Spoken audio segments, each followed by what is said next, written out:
that are not looking okay, he should also be able to be in the position to see what is happening and be able to also answer, because then he'll be able to, at the end of the day, run these universities well, bearing in mind that he's seeing what is happening and he knows the problems. And I think we didn't just come up with this. We actually sat with cabinet and we all agreed that that's the best way to go. Thank you so much. Okay, so my proceed. name is Noriana Muneku, Permanent Secretary in charge of Administration in the Ministry of Education. Thank you so much. Thank you. Good morning, Chair. Good morning, honorable members. Good morning, all listening. My name's Joel Kamoko. I'm from the Education Services aspect of the Ministry of Education, and I wish to concur with the observations because these are related to instructions of the 10th of August 2022, where the two permanent secretaries were detailed on which role to play, and I'm happy to be here to participate in the deliberations I submit.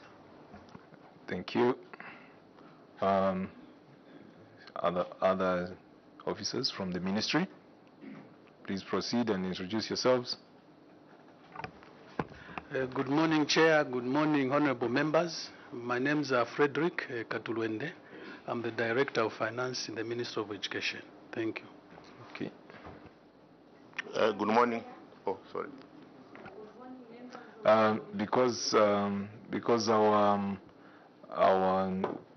proceedings are recorded, or it may be live on radio, you need to use the mic each time you introduce yourself. So please walk through.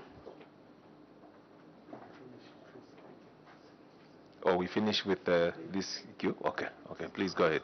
Good morning, Honorable Chair. Good morning, members. My name is Stephen Simukanga, Director General of the Higher Education Authority. Thank you. Good morning, Chair, and good morning, honorable members of the committee. I'm Brian Makufele, Principal University Education Officer under the Ministry of Education. Thank you. Okay.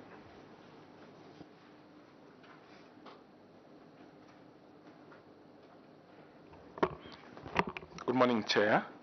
Good morning, honorable members of the committee.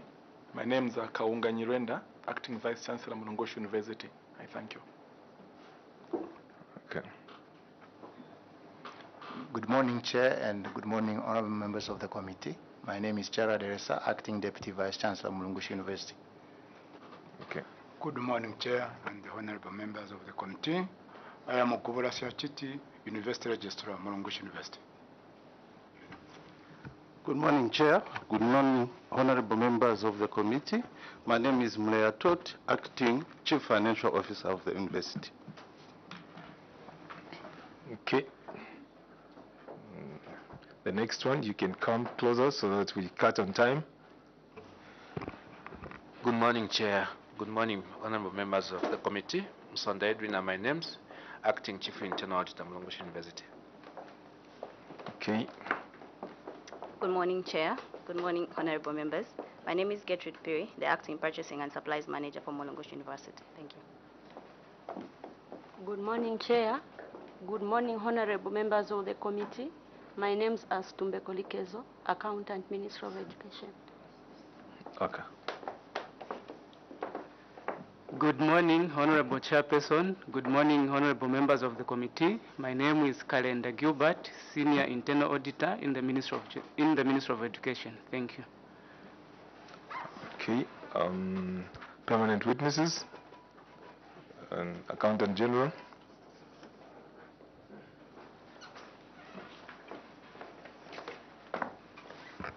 Good morning, Chair. Good morning, members. My name is Stanley Mwemba, representing the Office of the Accountant General.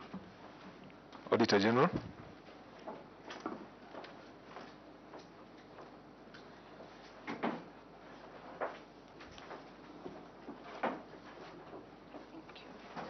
Good morning, Chair and the committee members.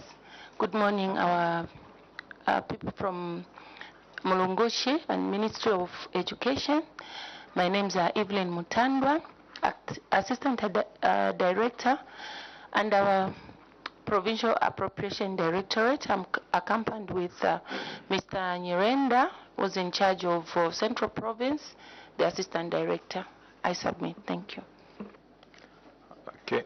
Controller of Internal Audit.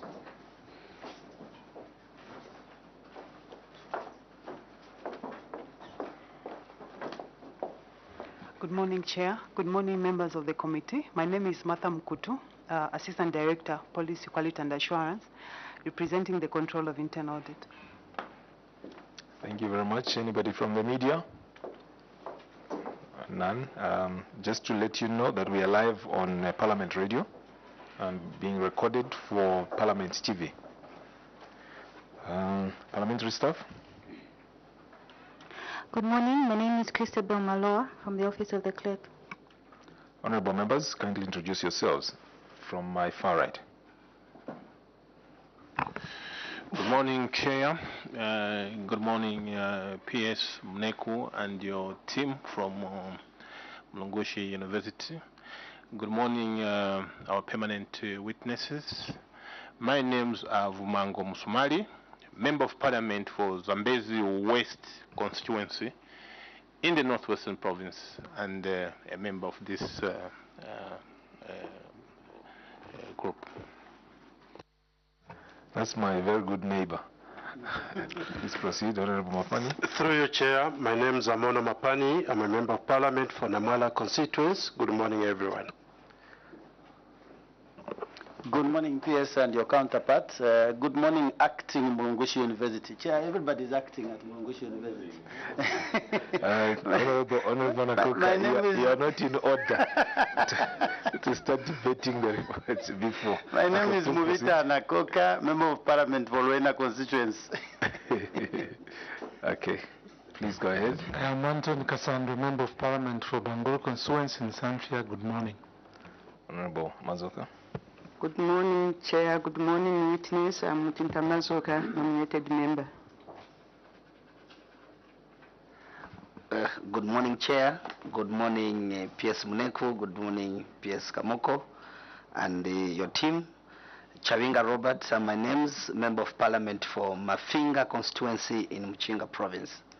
And Chair, I would like to declare interest that PS Kamoko is my old good friend of mine. Thank you. Okay.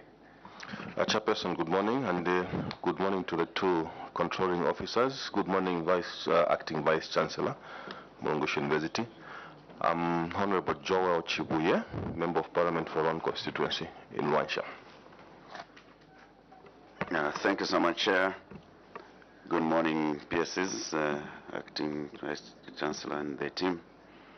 My name is Stephen Kampiongo, MP for Shwangan constituency and member of this committee. Thank you. Thank you very much. Just to let you know that we are also live on Parliament TV. My name is Brian Kambita, Member of Parliament for Zambezi East constituency and Northwest in Northwestern Province. And I'm chairperson for this committee on parastatal bodies.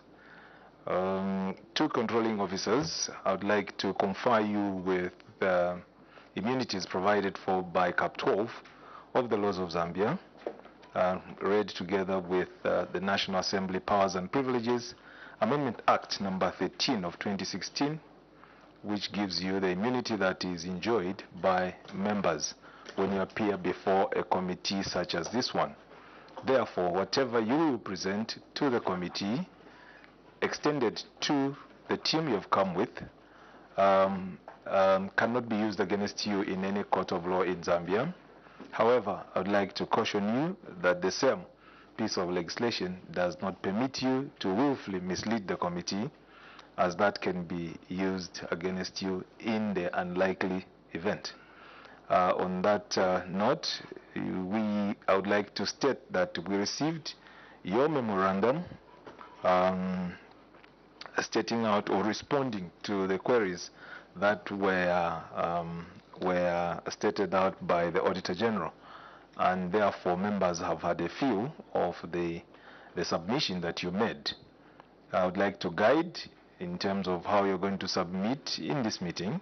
You will read out a particular query, the subheading of it, and then you will go straight to the management response and make your comments or read the management response that you have given, and also action taken, if any, which is contained in your submission. And at the end of your submission, members will be at liberty to ask you questions, random questions on points of clarification following your submission. You are guided, and please proceed to make presentations.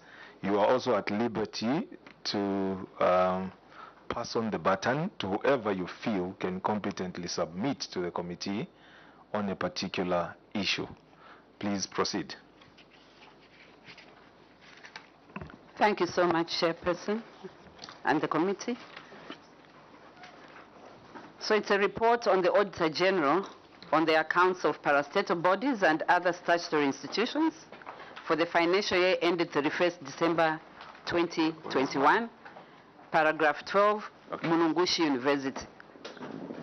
In the way you've guided, Chairperson, I'll go straight to the query.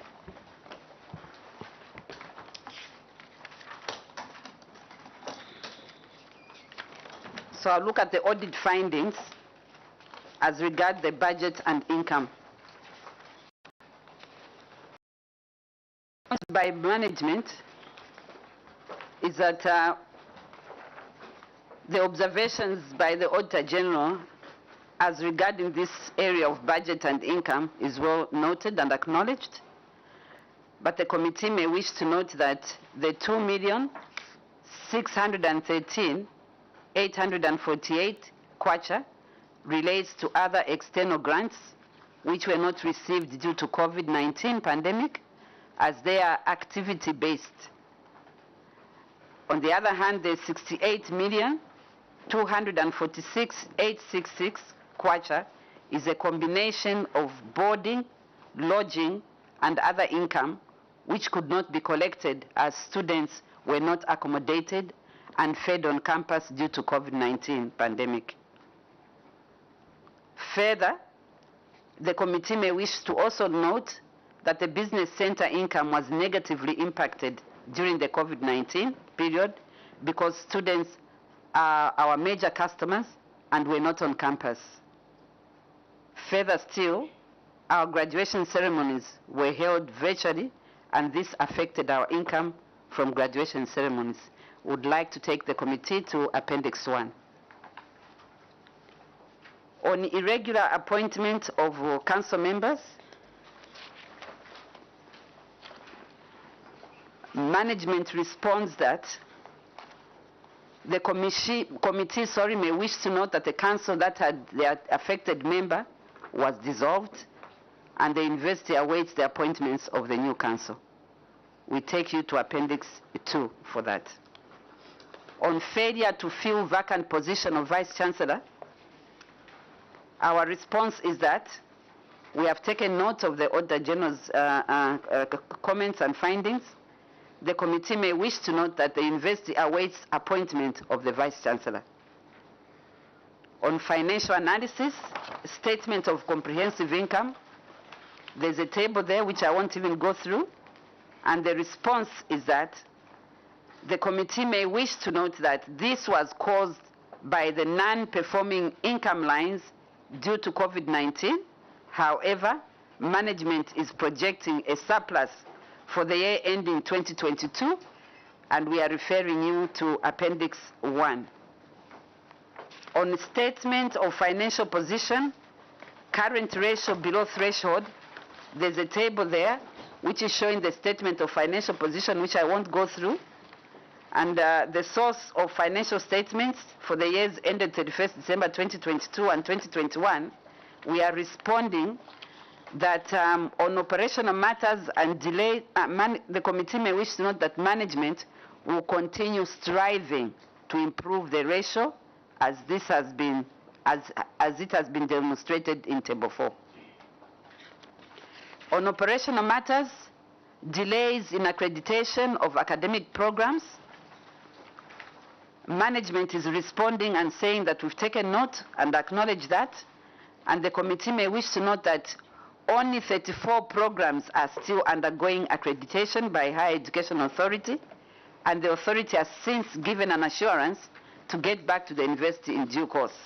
However, the university has applied to the Ministry of Education to obtain a go-ahead to grant the accreditation in view of the fact that there's been such a delay. We take you to Appendix 3. On procurement, circumvention of tender procedures, we take note of the Auditor General's comments, and we acknowledge that. The committee may wish to note that management takes note and will ensure that it adheres to the procurement plan and the ZPPA regulations. The committee may further wish to note that action has taken on the erring officers, and this has been shown in Appendix 4. Accounting irregularities, that is unsupported payments. There's a table there that shows that. We respond that we've taken note of the Auditor General's findings, and the committee may wish to note that supporting documents for the 10 payments worth 305,870 have since been retrieved and are available for audit verification. However, the 27 payments for Livingstone campus procurement was done through Imprest, hence the orders and goods received notes are not available. But going forward, management has ensured that all procurement of goods and services is done centrally from main campus, since the School of Medicine and Health Sciences does not have a procurement unit. This is the one that is in Livingstone. We take you to Appendix 5. On irregular use of accountable interest, we have taken note of the Auditor General's findings on these irregularities, and the committee may wish to note that the School of Medicine and Health Sciences situated at the Livingstone campus management has since ensured that all procurement of goods and services is done centrally from main campus, since the school does not have a procurement unit. It should be noted that the process of receipting disposals are followed. Management has put in place controls to be paying suppliers directly and restrict the use of accountable interest. As a lasting solution, however, we believe that the university intends to create a procurement subcommittee to eliminate such flaws. On irregular payment and lunch allowances, there's a table there, and we acknowledge the Auditor General's findings. However, the committee may wish to note that allowances were paid to staff administering and invigilating exams and to those carrying out registration or carrying out activities that exceed into lunchtime. The university does not provide meals to members of staff, and in order not to disrupt exams that are in progress, members of staff are paid such allowances to enable them buy food and eat while invigilating or conducting registration and carrying out any other activities that exceeded into lunch. But going forward, management will take the matter for approval once the council is appointed.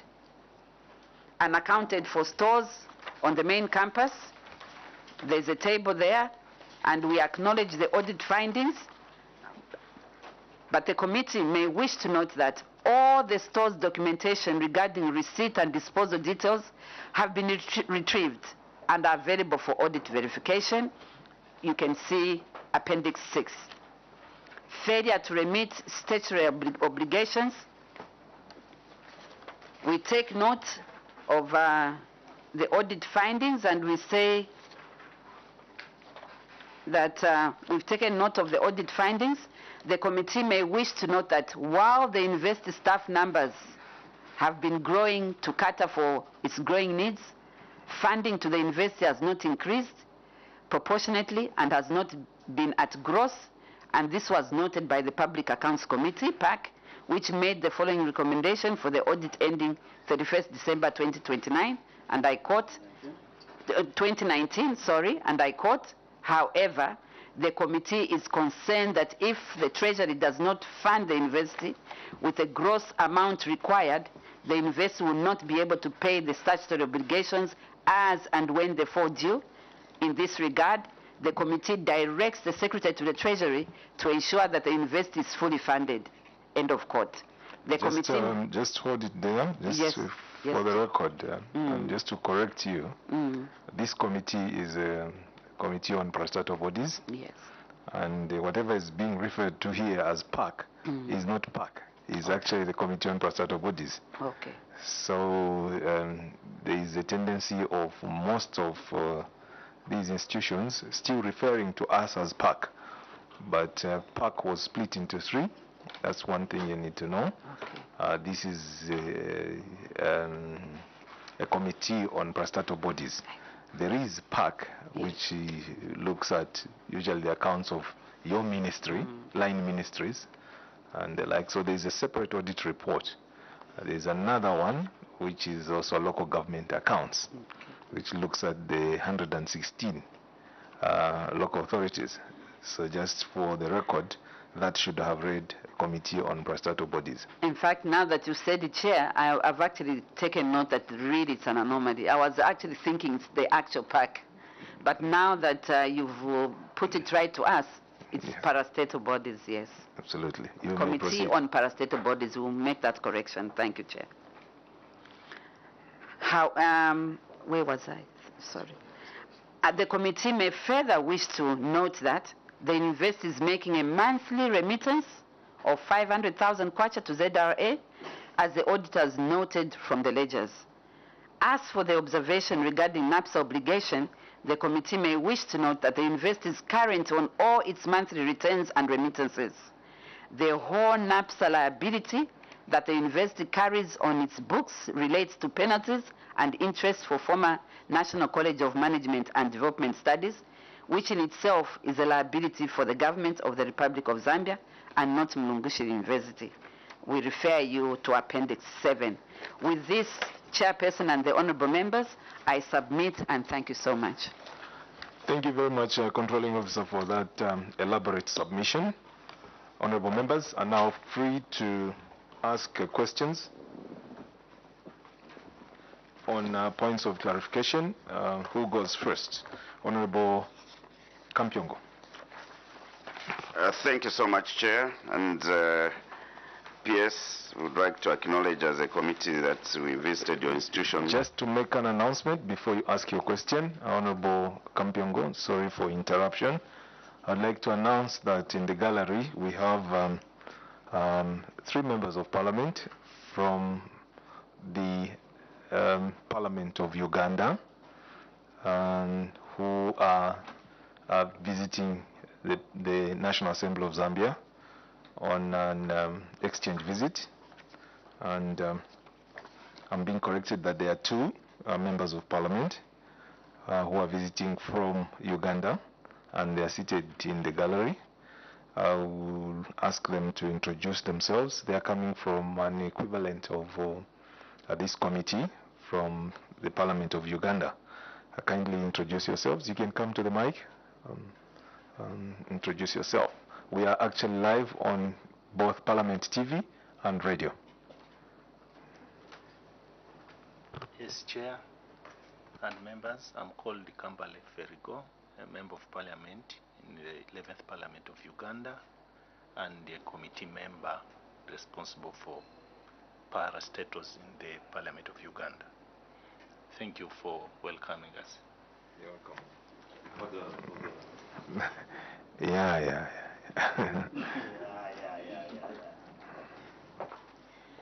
Thank you, Chair. My name is Bombali Alice. I'm Assistant Committee Clerk for Kosase, Uganda. Thank you. Thank you very much. Honorable Kampyongo, you may now proceed. Thank you, Chair. Let me start by joining you in welcoming our honorable colleague from Uganda and the member of staff accompanying the honorable member. You are welcome to our committee. PS, I was just acknowledging before I pose a question that we visited your institution last year with the chairperson and the team. I must acknowledge that we appreciated the hospitality, and I hope, Vice Chancellor, you are still processing honey there. And we expect that you have come with some. Because you already introduced it.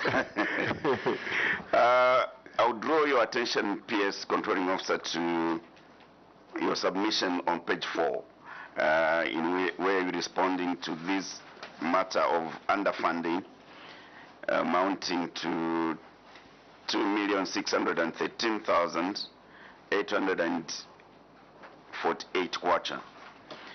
In your submission, you are saying the 2,613,000 kwacha, 848 kwacha, which the amount in question, relates to the other external grants which were not received due to COVID-19 pandemic, as they are activity-based. And then you are saying the 68 million plus is a combination of boarding, lodging, and other income which could not be collected as students were not accommodated and fed on campus due to the COVID-19 pandemic. Totally understood. My just question is, now that COVID restrictions are no longer in place and life has gotten back to normal, has the revenue improved in the next fiscal year? And what plans have you put in place to ensure that the institution remains sustainable in unforeseen circumstances? I thank you, Chairperson. Permanent Secretary, please respond to that query. Thank you so much, Chairperson. If you can allow me to relegate this question to the Acting Vice Chancellor, because at least he's on the ground and he'll be able to tell us. Acting Vice Chancellor, please proceed and respond to the query. Thank you very much, Honorable Chairperson. Thank you very much, Madam PS. I wish to greet Honorable Muvita. Thank you. Honorable Chairperson, the first question is, has the revenue improved for the next fiscal year? The answer to that question, Honorable Chairperson, is an affirmative yes. The revenue has improved, and as a matter of fact, as at today, the university has got a cover for the next 12 months. I submit on that question. The next question, Honorable Chairperson, is, what plans have you put in place to ensure the university remains sustainable? We have learned, Honorable Chairperson, from the COVID-19 pandemic, and we have had to increase our targets in the things that we do as a university, and we remain prepared. In terms of e-learning facilities, we've acquired a number of ICT equipment which would be used in case there was a pandemic. In the previous pandemic era, we were just acquiring ICT equipment. So in terms of learning equipment, we are fully equipped as a university. We've further gone to acquire laptops for all members of staff so that they are not disturbed in terms of teaching. Previously, members of staff had to come to teach via e-learning from the classrooms where there were desktop computers. But now they can be able to teach. In an unlikely event that there was a pandemic, they would comfortably teach from the comforts of their homes. We've also gone to come up with more business-related programs. Indeed, we've got the online program in project management, monitoring and evaluation, which has received, which is on very high demand, and it's giving us some income. We've also ensured that our business center runs on a way that they'll be able to supply the foods to the clients remotely. They can drive and go and supply the foods. I submit, Chair. I thank you, PS. Okay, I'd like to move to the next segment of questions. Honorable Chibuye. Thank you so much, Chairperson. Controlling Officer, according to the Higher Education Act, which is very clear, Mulungushi University is a located or rather situated in Kapirimposhi. But according to the Auditor General's findings, which is on page 117, it is observed that you appointed an officer to sit on the board from Kabwe instead of Kapirimposhi. Could you state what was the rationale behind the appointment of a member from Kabwe Municipal Council instead of Kapirimposhi Council? And this actually resulted into the breach. That's my first question. My second question, Chair, is also in your memorandum, you submitted that the university awaits the appointment of the new council.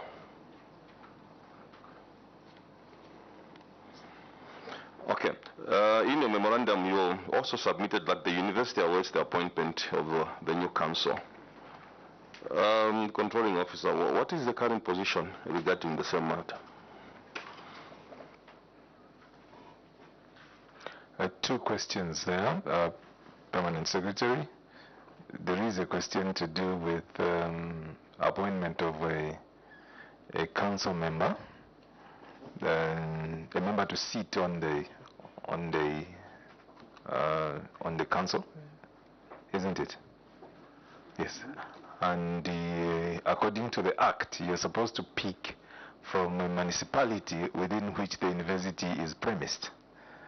And yet, I don't know whether it is, when I'm using common sense, it's due to proximity that Kabwe Town Council is nearer than Kapirimposhi Town Council, which is the Kabwe Municipal Council is nearer than Kapirimposhi Town Council. But that is against what is provided for by the law, because you're supposed to pick from Kapirimposhi Town Council.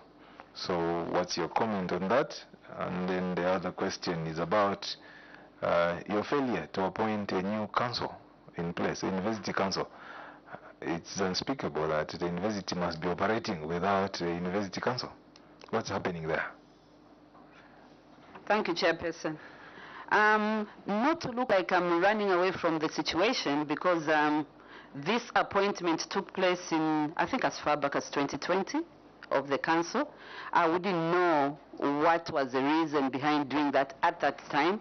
However, the only goodness is that that council was dissolved in 2021 by the current Honorable Minister of Education, meaning then that the situation falls off. However, I'll combine it with now, why not the councils, why are they not existing? If the honorable members might be aware, when the new government took their position, there were a lot of, in fact, almost every institution and company had councils, or whether it's boards, dissolved. And it meant then that there was a vetting process that was supposed to take place, and it is that vetting process that took very long. We actually submitted all the names at the right time, immediately we came in, but the vetting from the special division of the government took very long. But as I speak, the good news is that that vetting was concluded. In fact, a CAB memo had gone to Cabinet for all, not only Mungushi, but all of the institutions that belong to the Ministry of Education, even other universities. And as I speak right now, Cabinet concluded. They're just trying to polish up. In fact, I was even thinking that by the time we are coming to you, we'll be saying there's a council in place, but I think there's a little cleaning up that is supposed to be done between Secretary to the Cabinet and ourselves, but the announcement will take place maybe even before the week ends, or if it's late, it will just be at the beginning of the week. But I've been advised that all went well, and there's just the remaining to announce who are the council members in all the universities. I submit, Chair. Permanent Secretary, before Honorable Chibuye comes in, as Parliament, our role, one of our roles is to offer oversight on the actions of the executive.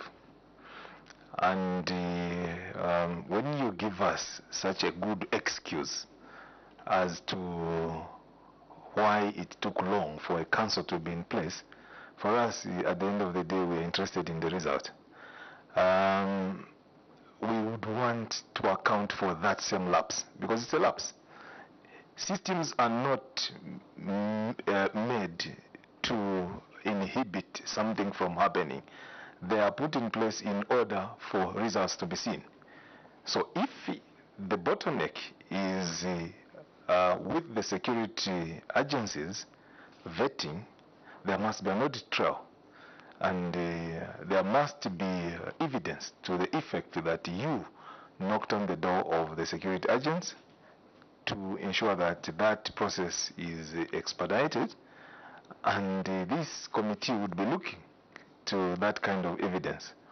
Did you notify them to ask them to make sure that the process was expedited in order for the university to have a council in place so that they know that this is a serious matter? The reason to why we're asking you this question is like this. You see, the institution you are expecting feedback from, that's not their daily routine activity. It is very possible for something to sit in the trays and only be remembered, oh, there is this request for vetting council members for the university. It is incumbent on you to actually push for this to be done. And the only way to do this is to put it in writing, to put a reminder. When you are requesting, you need to put a date, as in this must be done by such a date because we need to appoint this council on this date. And you see, vetting, we've seen as members, sorry to take this conversation long, honorable members, let's say it once and for all. There are issues to do with security, and usually security people have hidden this veil because it's security and it looks like it's so sacred that people should not know what's going on. They are government workers.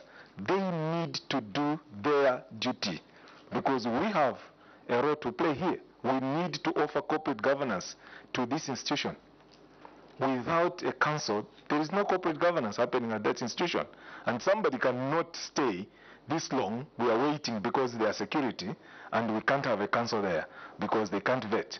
How long does it take to vet people? So those are the issues. We will put it in our report, and we will express our displeasure at the delay that was made in order for this council to be in place. Honorable members, agreed?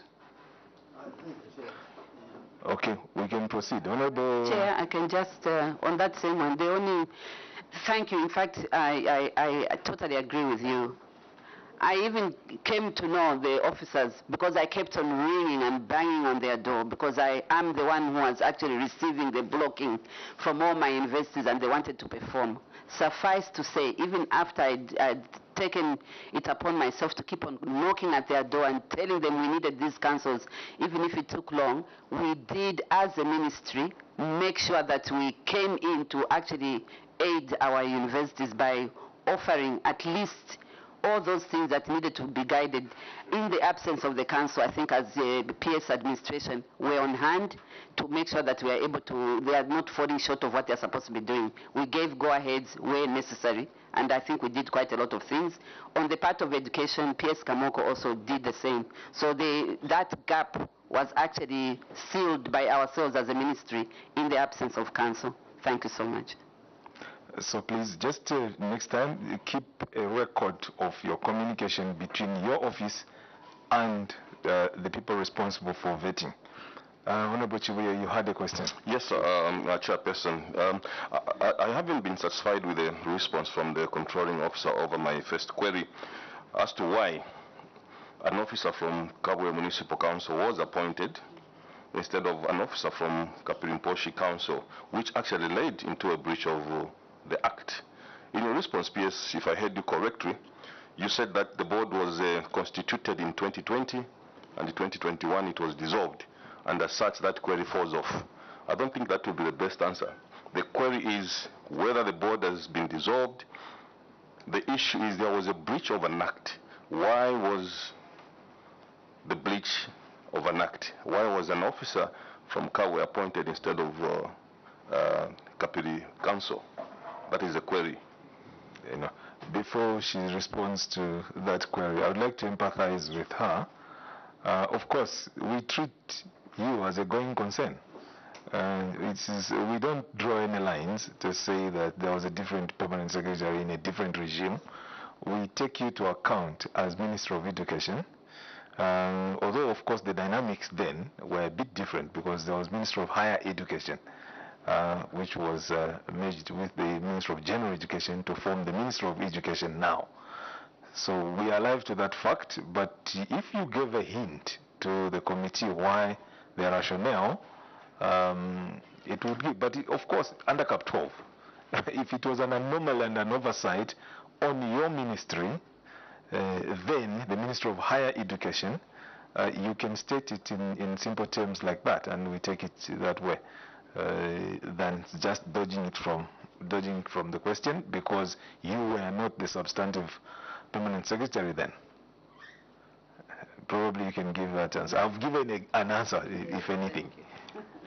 Chair, we want to take cognizance of the breach and also assure the honourable member that we've taken note, and in our next provisions we ensure that we observe as provided in the law, and we take responsibility for the oversight and hope will not continue, as that does not encourage a legitimate representation.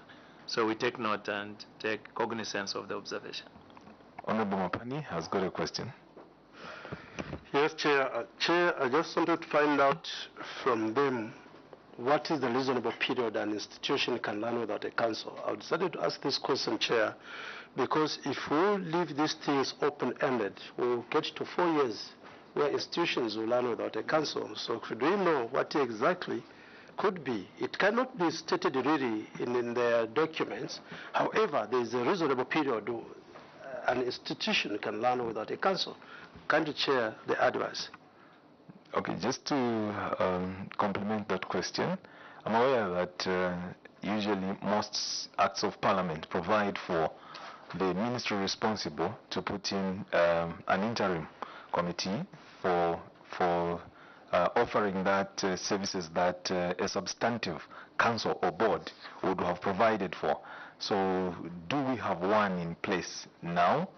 As you answer the question from Honorable Mapani, and what is the allowable time, according to his question, what's the allowable time that an institution like, a big institution like the University of Mulungushi can run without a council? Chair, I wish to acknowledge the breaches here incited. Nonetheless, we need to remain assured that the same act states clearly that in the absence of the councils, the minister stands in as the board. Nonetheless, what should have been the normal practice for us was to have an ad hoc committee thereafter, but knowing that the process was coming to a close, we felt we would be creating a little more difficult for ourselves, as we're not dealing with one university, we're dealing with all the public universities. We've taken note of your advice on how we should handle issues of follow-ups and indicate on dates, but also knowing that there's one government policy with respect of the relationship we enjoy between the chief operative officer of the other institution and ourselves. We can only say these lapses will not continue to repeat themselves. We think that within a short while you will have all your councils in place, and we shall ensure in future, when we know the date when a council is coming to an end, that we are ready to ensure there's continuity. I submit. Thank you very much, PS. Just to caution and state that the committee has been grappling with this problem with many parastatals, and we will put in a very strong report for the attention of the executive to respond to this, because there's been lapses in appointment of board members and councils of universities such as this one. So this we will not really spare you. We expect results from that, and we expect it to appear in the action taken report eventually. I'll proceed to the next segment of questions. Honorable Chabinga, failure to fill vacant positions of Vice Chancellor, another related issue. Thank you, thank you, Chair. Have you rightly put it? Failure to fill vacant position of the Vice Chancellor. Controlling Officer, I will draw your attention of my question to page 117 of the Auditor General's report. Considering that the contract of the Vice Chancellor expired in August 2021, almost 18 months to date or more. Why has the ministry taken too long to appoint the Vice Chancellor? Just take a tab on that one. That's my first question, Chair. My second one is, do you think that your delay in appointing the head of the institution has a negative impact on the institution? And my last question, Chair, is what follow-ups have been made by the institution regarding this matter? I submit, Chair. Permanent Secretary, as you respond to this, we would like to be as practical as possible. This committee has been to Mulungushi University on a local tour to verify situation on the ground. I think last year, when we were doing our local tours around May, we visited Mulungushi University. We found the status the way it is. We are close to a year now, and the status is the same way. Dr. Nyirenda was acting at the time we went there, and this is over a year. He's been acting. At the risk of sounding really personal, we would like to, as a committee, we feel for Dr. Nyirenda. Of course, we're not allowed to debate ourselves, but this is a situation. I want you to understand the situation. How does the law sit in terms of somebody acting? I know that in government, when somebody acts for 6 months, above 6 months, automatically they are supposed to be confirmed. Now, here we are taking these things casually, and yet the law provides that this man was supposed to be confirmed into a substantive Vice Chancellor. So what is the issue here? Because you are the permanent secretaries here now. What's the issue here in confirming the person acting for more than a year now to be Vice Chancellor? And if I observe the whole list here, people are acting. There's an acting Vice Chancellor, there's an acting Deputy Vice Chancellor, there's an acting Chief Financial Officer, there's an acting Purchasing and Supplies Officer. Permanent Secretary, what is happening? Chair, just the rider. Yes, just the rider on what you're saying. I think in the earlier response by the PS technical, that in absence of the council, the minister acts as the council. So I'm just quantifying from the chairperson, from what he has said, what has taken long? Why? And this is a very serious concern. No council and everybody is acting. You have no council, everybody is acting, and we don't know who's providing. The minister alone corporate governance. For corporate governance, it's being affected. And you have one minister overseeing a lot of universities and other related issues. What has been the problem? So the challenges at the university now, Permanent Secretary, is both at corporate level, corporate governance, which is missing, and lack of administrative heads, leadership, because everybody is in an acting position. Permanent Secretary Kamoko. I seek your indulgence, Chair. You are raising extremely important matters. Our first duty is to take note of your displeasure over time taken. Nonetheless, we will keep repeating ourselves that tied to procedures and guidance, even from Attorney General, we know that when you are looking after public interests, you who stands in as a custodial, you do not take over the full functions of a full board. And so the limits to the minister to appoint in all the universities any other person to be substantive other than as you have stated. So we want to acknowledge, yes, there's been a delay, and we do agree that it's a disincentive if I am saving and taking serious decisions and I'm not substantive in appointment. Nonetheless, you will note that for the 8 public universities, like she kept saying, we received reminders from the professors affected, and we kept reminding our own system to respond. And ultimately, as we reported today, we are satisfied that within a short time, all the councils will be inducted and oriented and simultaneously allowed to run the universities. What we want to submit before the committee, this will not be the status quo. I'm sure you know that, Chair, with the transition of one system to another, there were many audit other issues we wanted to attend to. Maybe in the process we overlooked priority, but the intention was to ensure that certain things are nipped in the bud. I wouldn't want to go into detail other than beyond what you've put before us. We take note, nonetheless, of your dissatisfaction on the governance issues you've raised, and we promise you that we'll make amends as these councils will all be in place shortly.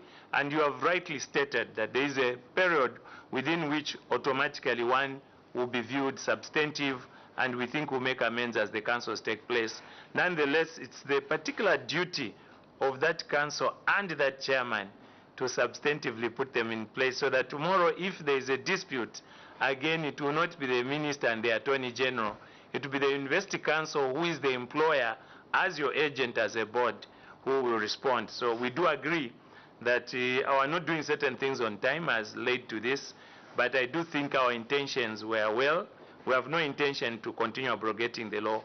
We hope we've learned from the rebuke and reproach which has been rendered by this committee I submit. So now, honorable members, do you realize that all this is connected to the security wing's delay in vetting the names that were submitted to be part of the council? Because everything is going back to the council not being in place. The council is not being in place. It's not because they were not appointed. The names were submitted, but the vetting of those names is what has taken exceedingly long. So we can actually isolate the problem to that action alone. And now look at how many things are being affected, including people acting. I thought I should make this well known. So sometimes lack of just doing one thing can cause a lot of things to actually lag behind. Honorable Nakok. Thank you, Chairperson. Indeed, lack of doing one thing. But I think there is also doing one thing leading to a series of negative consequences. The council's chairperson were dissolved. It just didn't happen. Unlike the chief operating officer or the chief executive officer whose contract expired, the council was dissolved. So at the point at which the executive took the decision to dissolve the council, a question of how soon, what are we putting in place in order to ensure that there is sufficient, there is corporate structures put in place, should have been addressed. So it shows, Chair, that on the part of the executive, there was hasty action taken here without asking ourselves what happens the morning after.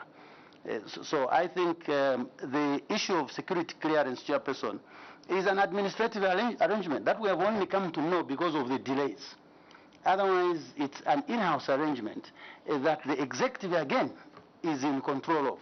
So the ball still falls squarely on the heads of the executive. Once again. So I think it's a lesson that in future we should be well learned. Thank you.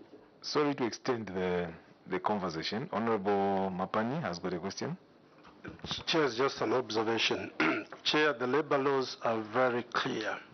If somebody is employed and has worked, he has been employed as a casual, after 6 months, that person automatically gets to be employed taken as a permanent employee or one of the employees. But I beg to be redirected, but I want to believe that's what the law says.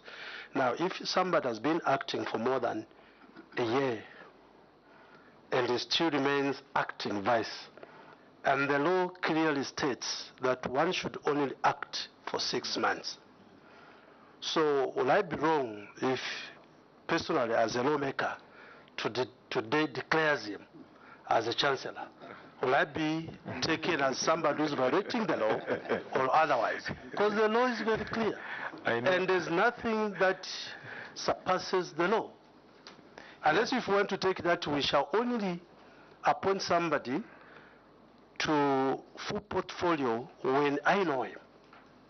Because if that's not the case, then we are abrogating the same law that we made ourselves, which is wrong. Chair has upon it. Thank you very much, Honorable Mapani. Of course, Permanent Secretary, you know, before we are members of a committee on presidential bodies, we are members of parliament. And I understand Honorable Mapani's point of view, being a member of parliament, comes from the political world. Now, of course, the issue is as serious as it is. Permanent Secretary, take it serious. This committee feels the Vice Chancellor should be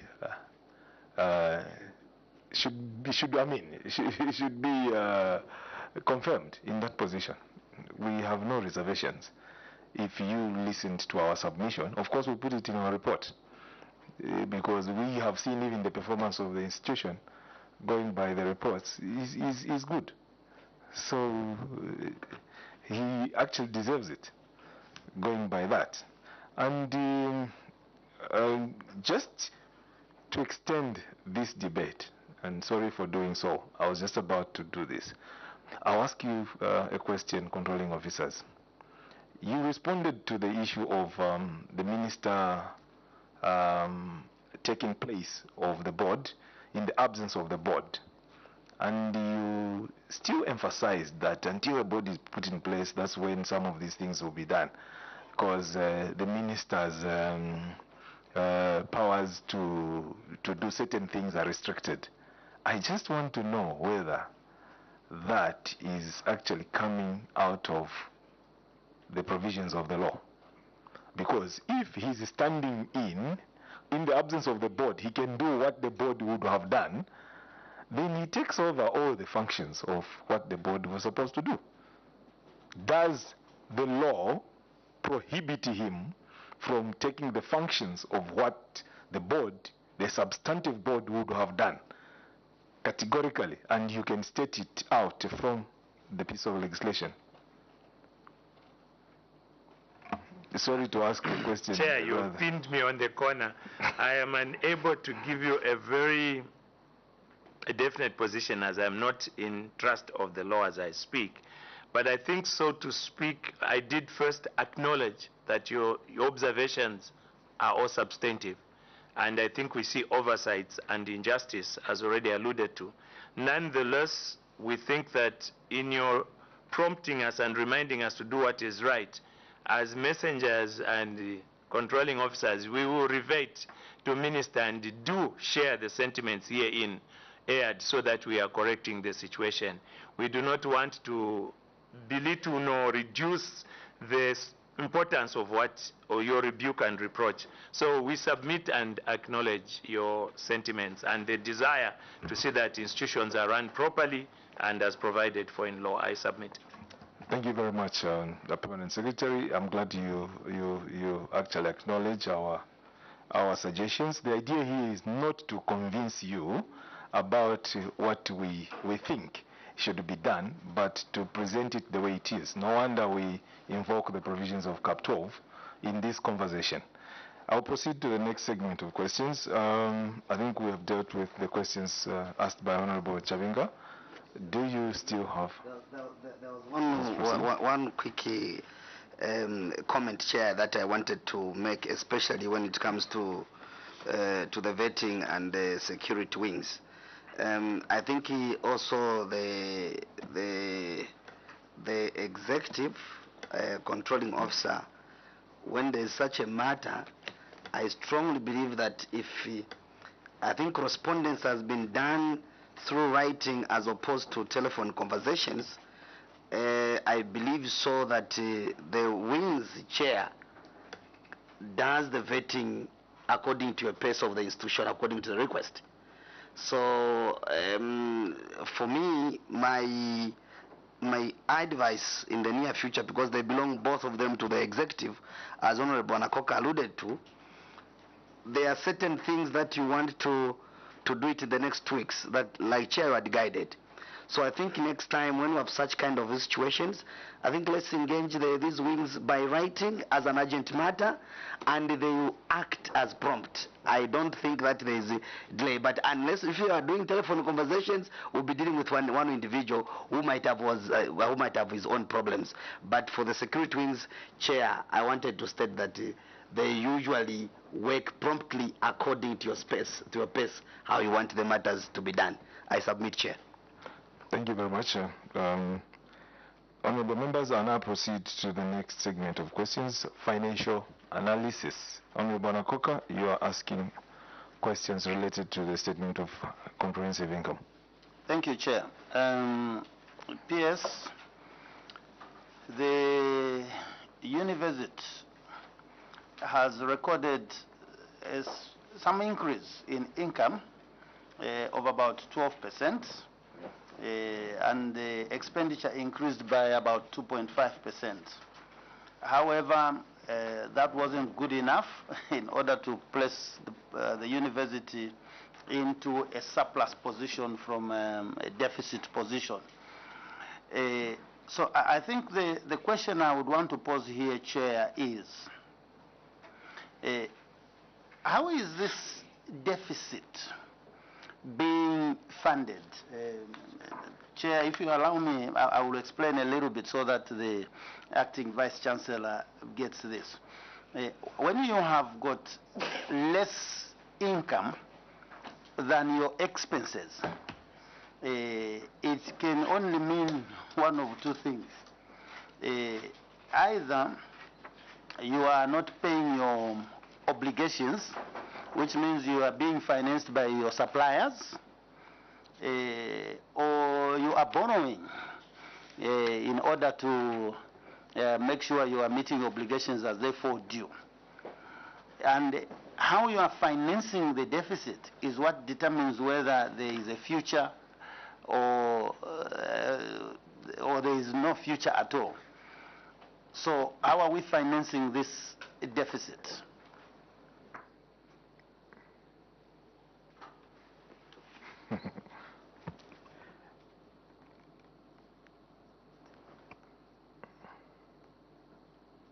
A quick look, actually, at your financials shows that the administrative expenses are quite high. The cost of training is, in each of these years, 2020 it was about 11.7 million. In 2021 it was about 14.9 million. And then the administrative expenses stood at 202.7 million in 2020. In 2021 stood at 204, just marginally up, 204.2 million. Meaning, against, of course, a total income of 188 in 2020 and 210. So the 210 is what came in. What went out is 219. That's the 204 plus the 214. So that's how come you have that deficit, 8.9 million. A quick look at this shows that it is actually coming mainly from administrative expenses. So which ones of those administrative expenses and what is financing those expenses? If what you are receiving as income is less. So now these, of course, you have recognized expenses, you have recognized liabilities in here, which are part of those expenses. And yet some of them you have not paid for them. That will be another issue when we review your statement of financial position. Chair, I'll allow, if you can allow me to allow the acting Vice Chancellor to respond to this question. I think the main query here is what the question is not what is financing, but really this looks like it may not be sustainable because it is swelling. Thank you very much, PS. Thank you very much, Honorable Chairperson. Honorable Chairperson, I would first like to take the committee to the deficit which was there in the year 2020. The deficit for the year 2020 was 26.167 million kwacha.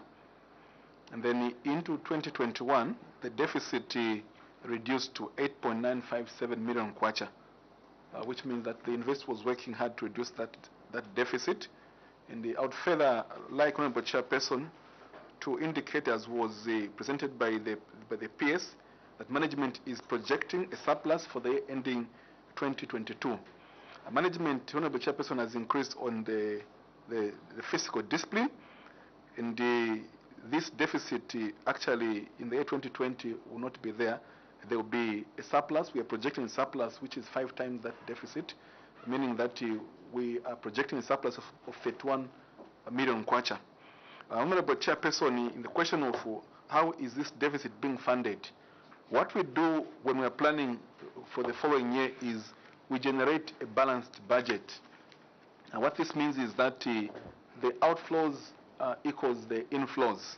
Now, in the year under review, Honorable Chairperson, the inflows were affected by the COVID-19 pandemic, and we had to realign the budget, and that is why we had to get into such deficits. And in terms of the administrative expenses, Honorable Chairperson, that constitutes our monthly obligations to the members of staff, which put together leads to the annual obligations, and this includes the salaries, the travel for members of staff, the workshops that they attend, and the other things that are procured centrally by the university. Those constitute administrative expenses, and that is why we have a 204 million kwacha administrative expenses. I submit, Honorable Chairperson. Just another question comes out, Honorable Nakoka, just before you come in. Another question emanating from your submission is you are forecasting a surplus of about 32. Is it 32 million? How much is that? 31 million. 31 million. You're projecting a surplus of 31 million. I would like you to enlighten us as to where this surplus is going to come from. That's keeping the status at 2021 as a base. Is it coming from your management of the administrative expenses reduction, or increasing your revenue or your income? Thank you very much, Chairperson. Through the PS, the projected surplus is coming from income, as well as the control on the expenses, on expenditure. Kindly give us specifics, just to... In terms of the income, Honorable Chairperson, during the period that there was COVID-19, we could not provide certain services to our clients from our business center. Clients like the Examination Council of Zambia, when they come to mark the exams, we do charge them for lodging as well as for boarding. Then we also provide the lodging services to other external clients. We also provide the meals to the students. That gives us income. And then in terms of student numbers, from the year 2021 to date, we've actually grown by 46%. In the year 2021, we had 6,504 students. Today, Honorable Chairperson, we've got 10,453 students. There's a growth on that aspect. And then in terms of our farm produce as well, we're also projecting a growth. We are rearing chickens. We've also got we sell them for meat, as well as egg-laying chickens. We've also expanded on our piggery, where we are selling pigs in form of pork, and we've also expanded on our cattle. We've got a head of cattle exceeding 230 animals, Honorable Chairperson. Then in terms of procurement, Honorable Chairperson, as the President of the Republic was saying, I think early this week or last week, we had cases where some procured goods and services were never really procured. So we've put in place a receiving committee to ensure that everything that we procure is received by the university, and that we're not paying for air, we're paying for the actual goods, and we're not duplicating the things that we are buying. So that is one of the controls that we have put in place as a university. So these streams, Honorable Chairperson, student income, the business center and the farm, as well as the control on expenditure, has led us to have a growth in income. I'll further submit that by the time we took over as acting as in the university, we had only 2 months cover of income, and today we've got 12 months cover in terms of salaries. So I submit, Honorable Chairperson. Thank you. Honorable Nakoka, you were about to ask a question. Thank you, Chair. Just a quick follow-up question. Chair, when you look at the financials for 2020, and the Acting Vice Chancellor has done well actually to draw our attention to the fact that there is a reduction in the deficit. However, much of this reduction, Chairperson, is due to the increase in income. All right.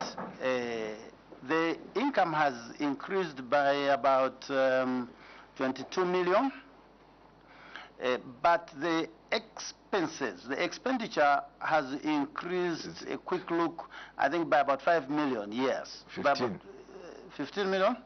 No, 214 to 219. Okay, 5. Yes, about 5 million. 5.4. Yes, so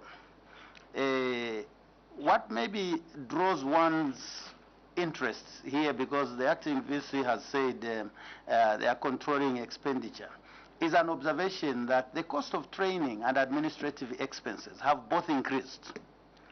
And these are what one would call soft expenses, because this is where the administration would decide the circumstances under which these expenses are incurred. In particular, when one looks at the cost of training.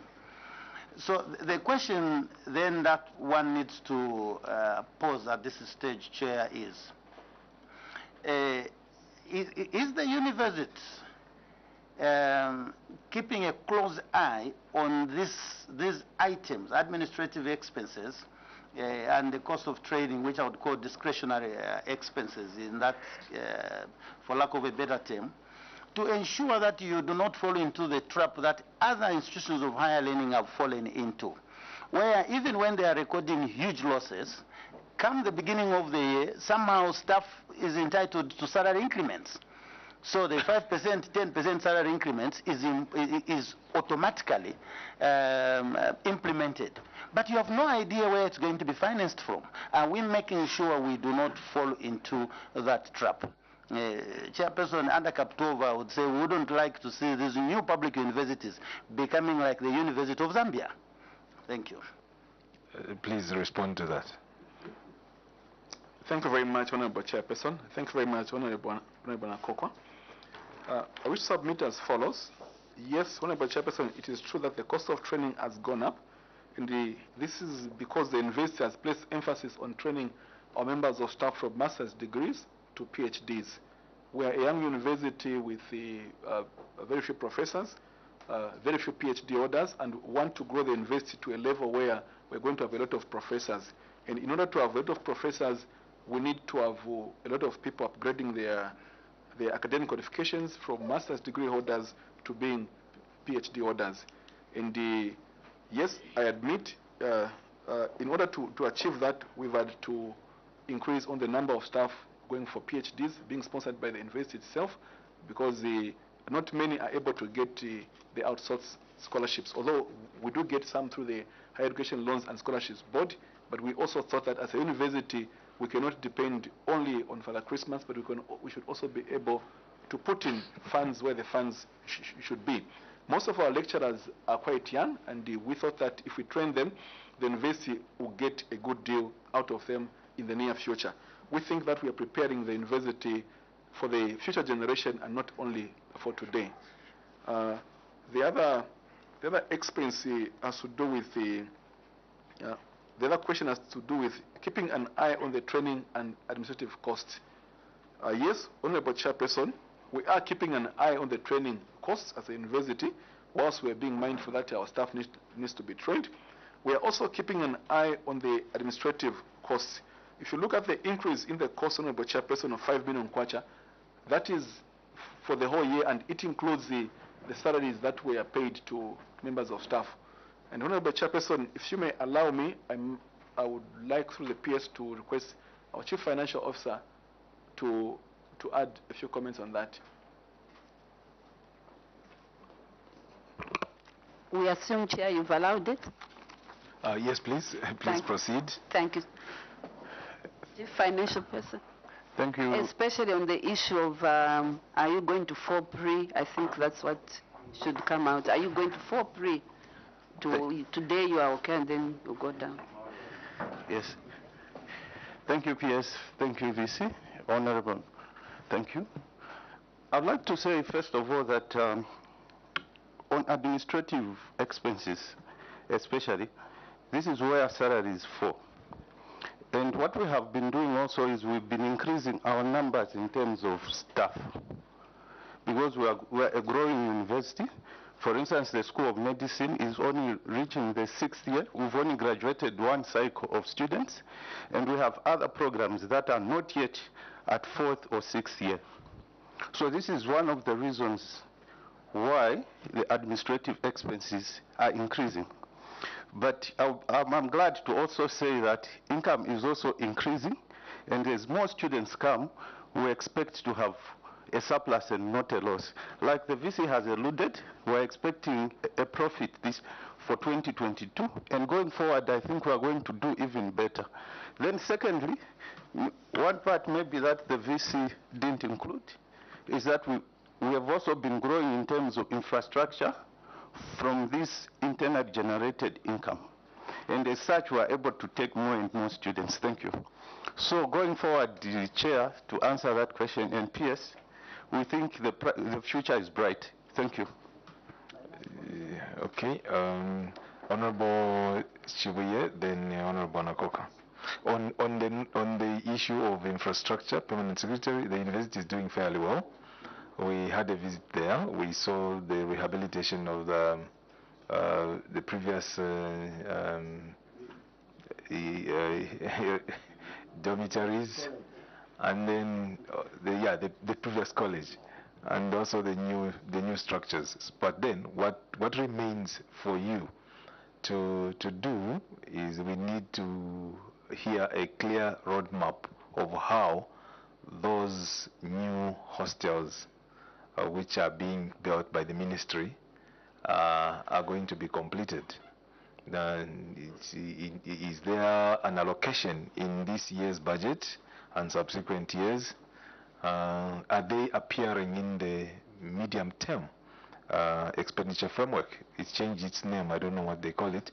I belong to the other committee on budgeting, but you see, it's only when you submitted that in that medium-term expenditure framework, whose process will also start in around April, that this will be included. So what's the current status? If you could also comment on that, especially this particular project being in the MTEF. Chair, thank you so much. I don't know whether you want me to comment now.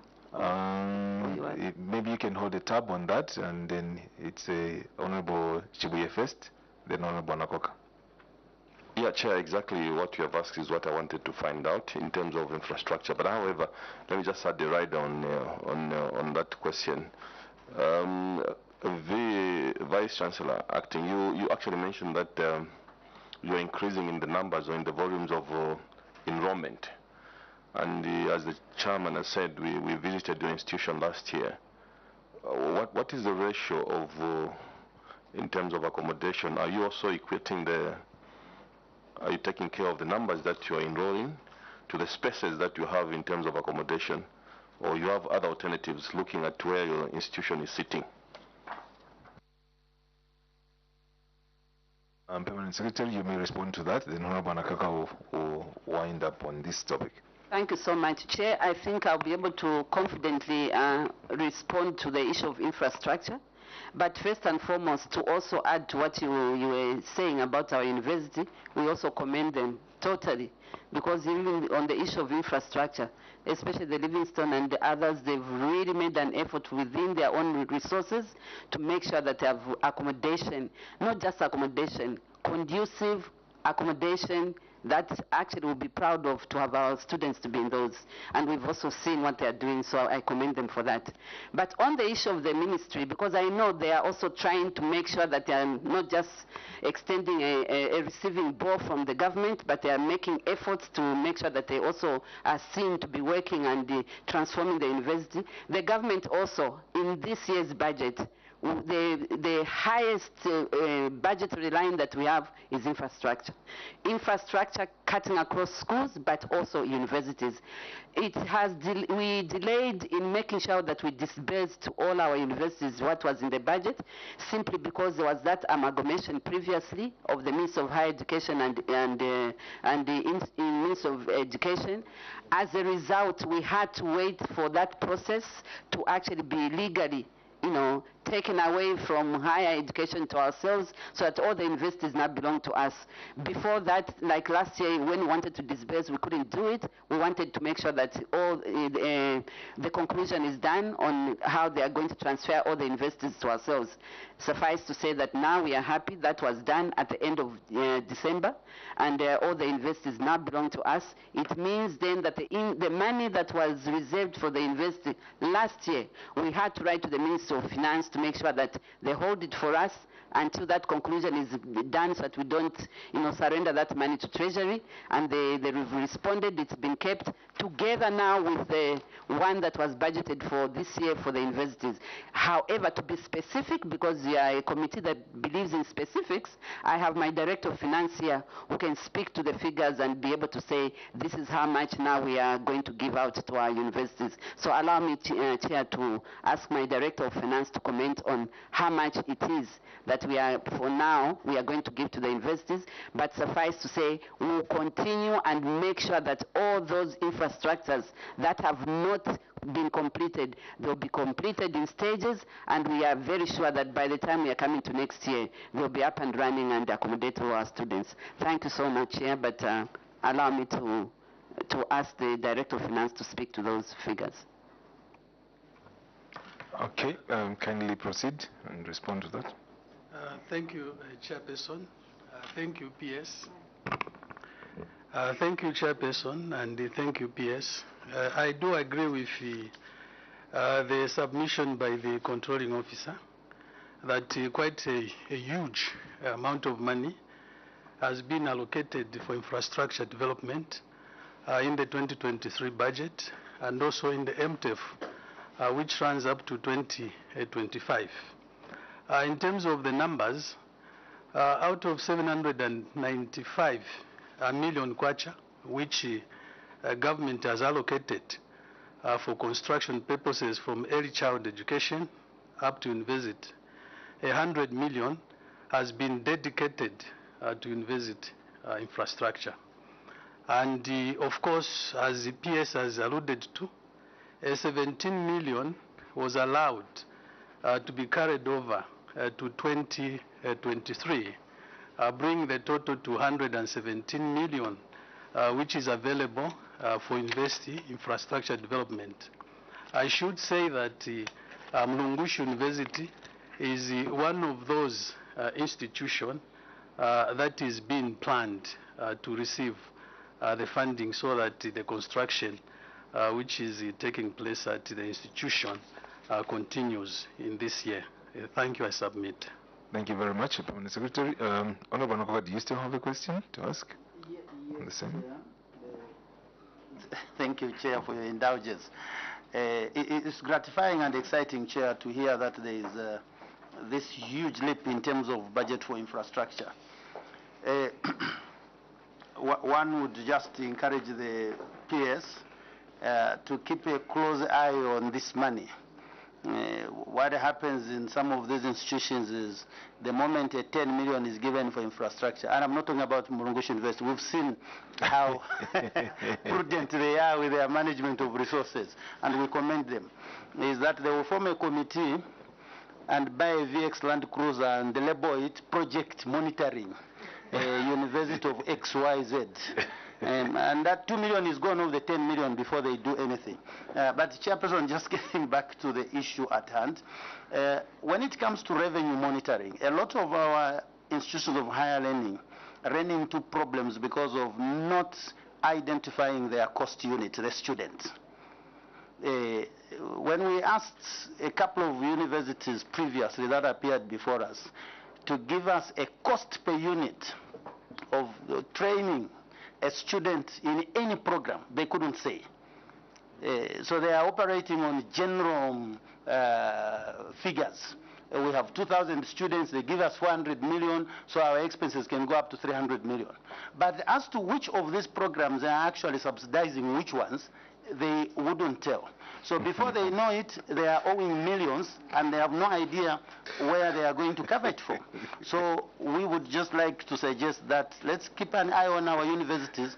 Every program that is being run, there must be a cost per student there that's known, so that it can be related to the fees. That way, even when we are talking about fees increments and them being approved, we understand what's the relationship between the fees and the costs. Chairperson, I think it's not a question. It makes me feel, Honorable Nakoka, being a management accountant, it means he's practicing out there, and probably we should send him back to where he came from, so that he can practice. So, Permanent Secretary, I'll move to the next segment of questions. Statement of financial position. Of course, we have extensively tackled the queries on a statement of comprehensive income, and the issues that we got from there are these skyrocketing expenses that we need to have keep an eye on, as alluded to by Honorable Nakoka. I will ask a question on a statement of financial position. The current ratio, for those of you who are laymen, current ratio is the comparison of actually what comes in and what goes out, the assets and the liabilities, the current assets and current liabilities. Now, this test, of course, has got parameters that are set. People in this field have set certain parameters that are acceptable. And what we see here is that there is inability to meet the current obligations. That's the reason why you have all these outstanding statutory obligations and the like, because your current ratio is not good. So I've tried to break it down to smaller units so that we can understand what I'm talking about. Now, what I want you to explain to the committee is what measures you have put in place to ensure that the current ratio meets the recommended threshold. Because by the auditor's report, your current ratio is not meeting the prescribed threshold. In other words, if you like, it is the liabilities do not exceed the, so that the liabilities do not exceed the assets. So what measures are being put in place? Probably your financial officer would, it's very related to what you are doing in terms of your income. But this is more to do with those things you accumulate where you are not paying, versus what you have in terms of monies, liquid money, and probably the receivables which are sitting with the students, which you are sure that you will receive within a year, versus the obligations which you need to pay, and you need to pay them within a year. So I've tried to explain that way probably. So what are you doing about this situation? It's rated on the other side. Much more, this one owing this one, you are being owed, as opposed to just the income.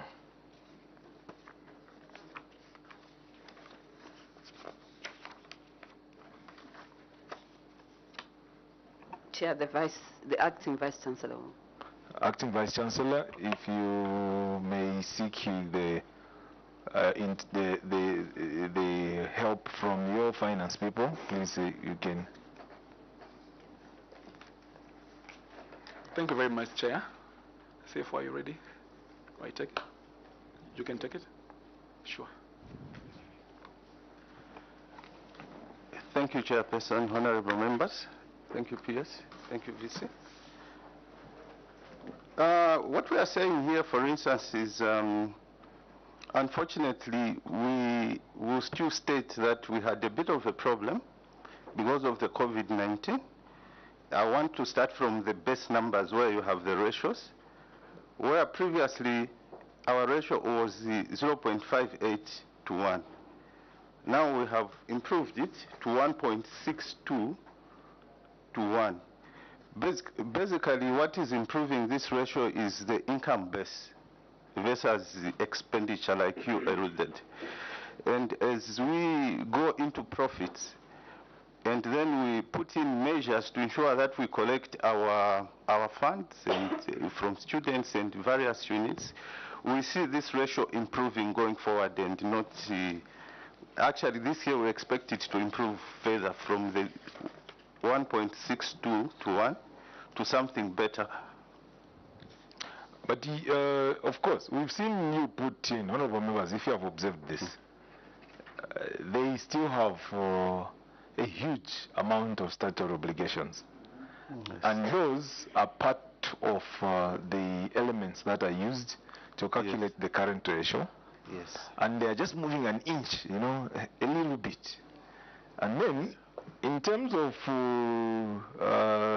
course, we would agree with you in terms of you maybe putting in measures in order for you not to be owed for a long time, especially by students. But it's those measures we wanted you to speak to. How are you compelling students to make sure that they pay within time without having a riot there, people blocking the road we're about to construct because you have denied them to write exams? So we need all these things so that we know the measures management is putting in place to ensure that this current ratio is improved. Income on its own is one thing, but receiving it, for it to be considered among the assets that are liquid and sitting on your current on your statement of financial position as current assets is another. The acting VC will answer to that, being the CEO of the place. Acting VC, can you respond? Thank you very much, Chairperson. Thank you very much, PS. In terms of ensuring that we receive the income, we have introduced, we did introduce last year in July what is called automatic registration for students, where students are not manually being registered, but the system itself, upon one paying 50% of the applicable fees, the system registers the course for the student automatically. And then again, when it comes to viewing the results, the student has to be current, has to have paid, they should have paid all the applicable fees for them to be able to access the results. The other one is for a student to apply for accommodation, they should have registered, meaning that they should have paid 50% of the tuition fees, and then the system demands automatically for them to pay another 50% of the fees that are applicable towards accommodation, and that's how they'll be registered. We have removed the human interface to that, and it has helped us a lot in terms of collections and the inflows. Then in terms of our obligations with NAPSA, we are current. With ZRA, we are paying every month about 500,000 kwacha, as was noted by the auditor in the ledgers, and we think that going forward that's going to improve. When do you think, like ZRA and NAPSA, when do you think you will have liquidated the amount payable? Thank you very much, Honorable Chairperson. In terms of NAPSA, we are current, we are not owing them anything. Then in terms of ZRA, we are planning to, since our financial position has improved very much, to budget for that in the coming financial year. We would have taken some monies to ZRA, but then we are getting cognizance of the Public Finance Management Act number 1 of 2018, which allows us to budget first, and then we get to pay for that. But otherwise, we think that by the end of the year 2024, we should have been current with ZRA as well. I submit. Okay. Honorable members, I would like to move to the next segment of questions. Honorable Mazoka, address yourself. Chair, I can also add something, at least I've noticed, that they are really investing. In fact, like as at last week, I received a request that they wanted, that was how much you give. 20 million to just go into serious investment. Of course, it needed a go-ahead through Minister of Finance, and we've given them that. The letter has even come back. So I've noticed that even from the income that they are earning, it's not just being spent. They are thinking progressively, strategically, and they are really making sure that every single money that is coming in, it's seriously invested and put to good use. Permanent Secretary, just on that note, let me not discourage you by making this statement, honorable members. Mulungushi University is one of the institutions that most parents, we are members of parliament, most parents have complained that, you see, it's almost inaccessible for those poor people coming from a place like Katonto in my constituency, for instance. Just for information purposes, how many students are on government loans at the university, are supported by government? As at the last session that opened, we put on bursary 3,700 students. Okay. And we pray that, of course, as a basket also for the ministry and the government grows, we pray that that can increase. It's our desire really to have every student to access bursary, because that's where it's supposed to go. But the basket is limited. Okay, honorable members, honorable Mazoka. Thank you, Chair. My question is on operational matters. Delays in the accreditation of academic programs. Controlling officer, just to refresh your mind, in your submission you indicated that you have applied to the Ministry of Education to obtain a go-ahead to grant the accreditation. I have a number of questions on this one. The first one being, why did you not request the ministry to grant the institution the accreditation before the programs commenced? The second one, which period were these programs introduced for them to delay in their accreditation? Chair, I have 4. Perhaps they can... Please proceed. Ask all of them. Okay. My third one, are you not disadvantaging the students and adversely affecting the institution's image of offering programs which are not accredited? And how do you ensure that the quality of programs meets the required standards? Thank you, Chair. Permanent Secretary, we have a situation here where the university is running some programs which are not accredited. There is a delay in accreditation of academic programs, and why the university did not request the ministry to grant the institution the accreditation before the programs commenced. So there is a situation here where some of the programs they are running are not accredited. So there is a question here of whether they are disadvantaging those students because of the delayed accreditation, and then the standards of those which have not been assessed, do they meet the standards? I think there are a number of questions around there. There are 4 altogether. You can respond to them in one response, of course, broken down as asked. Chair, thank you so much. The university has been struggling actually to make sure that accreditation is done. But the fortunate thing is that both the university and the institution that is in charge of accrediting are all under Minister of Education. And I found it fit that much as I should come here and belabor over issues that should have been done by this other institution, I had to call the CEO for the higher education to be here. So that perhaps he tells us, because I really, even myself, even if I was not there from 2017 to date, when we are saying there are some courses that have not been accredited, I also found it really uncalled for.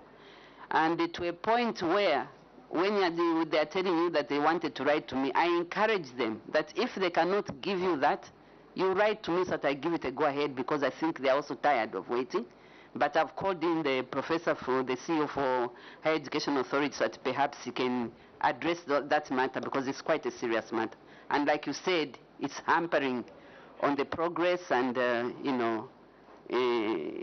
the learners. It's taking them backwards. So he's here, so perhaps he can give us a reason. Thank you, Chair. Please go ahead and give us some response. Thank you, Honorable Chair. Thank you, PS.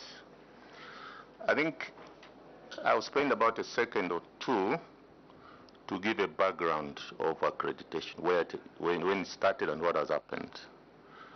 The Higher Education Authority came into operation in 2016. And at that time, we found about 2,000 programs running in both public universities and private universities. So we started now coming up with the processes that are supposed to be used in the accreditation process. And by doing that, we benchmarked with Commonwealth universities in terms of what they do and the processes that they follow. Secondly, accreditation is a collegial process. When you receive a program in any field, you involve experts in that field to give you a go-ahead to say, yes, this program meets the minimum standards. So once they receive, then they give you a report, then you give it back to the institution to address the concerns that have been submitted by the experts. It depends on the institution. If they take long, we can't force them to do that. So it's a two-way process, Honorable Chair. So what happened with the Mulungushi, they submitted, and there were about 37 programs that remained, which, Honorable Chair, yesterday I sent these 37 programs to Mulungushi University for them to align them so that we can submit them to the Zambia Qualifications Authority so that they sit on the framework as a qualification. The Higher Education Authority accredits learning programs.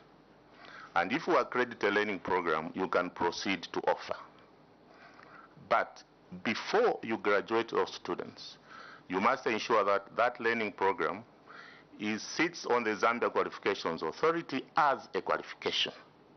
And there's a process for that. It's a two-way process. We give institutions to align the programs because you cannot just put a program as a curriculum on the framework. It has to be in a certain format. The institution is involved. We give them what they're supposed to do. After we accredit, we give them the things they're supposed to do to align the program to fit or to suit what is required to sit on the Zambia qualifications framework as a qualification. So, Chair, 2,000 programs, we have so far done about 1,600, and we are calling these as legacy programs because we found them running. So we're trying to align them to conform to minimum standards by using our experts. So far we have about 1,600 done, and we are trying to clear this by end of beginning of second quarter, so that we start on a clean slate. And the process, Chair, as I said, it's not just HCA, Higher Education Authority, doing it. We involve experts, and that's an international practice. And the institutions are also involved in terms of aligning the program once we get feedback so that it sits on the Zambia qualification framework. So the delays can be both sides. I think it's a two-way process. If the institution doesn't address those issues on time, I think as HCA, there's nothing we can do, but we try to force them. We try to force them to do that on time. Chair, that's what I can, but in terms of what remained from the report, the 37 were accredited and were sent to the institution yesterday so that they align them before we put them on the Zambia qualification framework. Thank you very much. Good. I think that's the answer we're looking for in terms of them being accredited. So the ball is in your court. So, Permanent Secretary, I think you now need to prevail on the university who are here, and Acting Vice Chancellor, you are here. The communication has come to you now to do your part so that they can now proceed and submit to the higher education authority or qualifications authority. Yes. Yes. So now, Honorable Mapani and Honorable Anakoka. Chair, I beg to be redirected in an event of the contrary. Chair, if I heard the submitter, just a few minutes he said he submitted the programs yesterday to the university. Now my question will be, why were these programs not sent to the universities before? Why were these programs not sent to the universities before? Was it done because of today's meeting or what? I submit, Chair. Honorable Anakoka. Thank you, Chairperson. Chairperson, I could sympathize with the PS. In my other life, I have interacted with the higher education authorities. I will preamble my question, Chairperson, with an opinion that these institutions that we put in place as regulators, such as the Higher Education Authority, are supposed to be enablers rather than inhibitors. But I think quite often they either advertently or inadvertently find themselves becoming inhibitors. Chairperson, right now we would like to have running water in every village in this country, but we don't have it. Why? Because we are a developmental state. So without necessarily making a reference to our Higher Education Authority, I did hear the Director General talk about emphasizing many times that we use experts. Now, that's an administrative arrangement within your institution. Half the time, these experts, and I'm speaking, Chairperson, without necessarily making reference to what has transpired here, is that people want to go and pick what they saw in Canada, where a wonderful university like Mulungushi University would have taken them to go and do their PhD. And for some reason, then you want to find that here now, 100%. And that has been a problem since higher education authorities were introduced in Africa. It's not only in Zambia. So I think, PS, I'm happy that you noted that there is a problem here.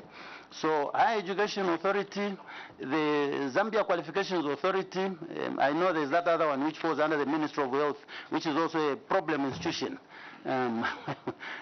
Together with the universities, I think we need to streamline these issues. When students are enrolled on a program, and then somewhere halfway they are told this program is not accredited, I can see there are 4 here that are reported as having been rejected. What happens? This is a death knell. I mean, it's a last nail in the coffin for the future of these children. And then the university reputation is really hit bad. So I think it's something we need to treat very seriously when it comes to this accreditation. So my question, Chairperson, is there, do we have any plans to make sure there is actually time limits given for accreditation, such that when a program is submitted, within 90 days, there must be a response, positive or negative, so that the university can plan and enroll students with all things being cleared, rather than having students in school and then still waiting for accreditation and this back and forth. Certainly not acceptable.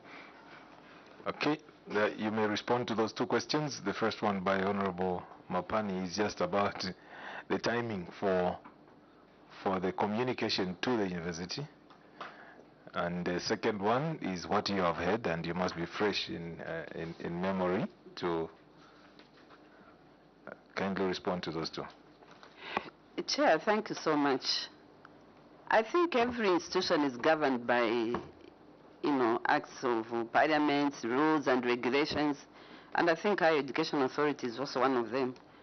In accordance with Section 7, I think 723 of that authority, it talks about 30 days. Within 30 days, you are supposed to actually have received the approval for the application that you've made.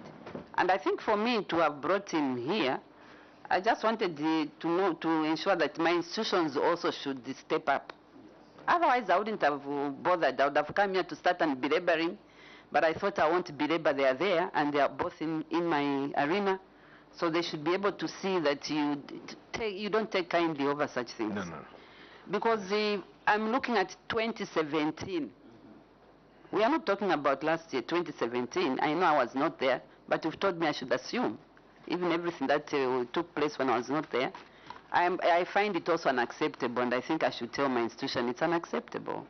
You can't, from 2017, punish students, and in the name of those experts or whatever. No, and I totally agree with you, Honorable. We need to step up. I think that's the whole idea. Not that I'm bringing him to be embarrassed, but he should know that you don't take it kindly, just like we don't take it kindly. They are also suffering, waiting to make money quickly. If all those courses could be on board, they will have all students coming in to also register. So yes, I totally agree that it's good is answering, but I think they need to step up. With this laissez-faire kind of approach should stop. Business as usual approach should stop. We should actually be able to feel and remember why we've been put there as institutions, to provide a particular service promptly, expeditiously, knowing fully well that they are not being done a favor, but it's their job to do that. And I think that's why I thought I should bring him here to answer. There was also another issue. The four remaining?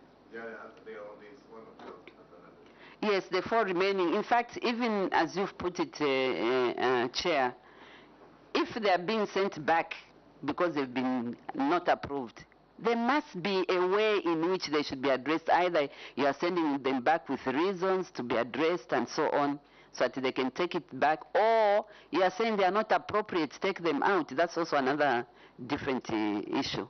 But it's good. I'm sure these are lessons being drawn. Going forward, I'm expecting that my institution should have a different approach in the way they should carry on their business. Thank you, Chair. Okay, thank you very much, Permanent Secretary. Honorable members, I'd like to proceed. So, Permanent Secretary, it's good that it is coming from you and not from us. But we've taken note that what you have said is what we're about to say. So now that you have said it, please, you know what to do. We move to the next segment of questions.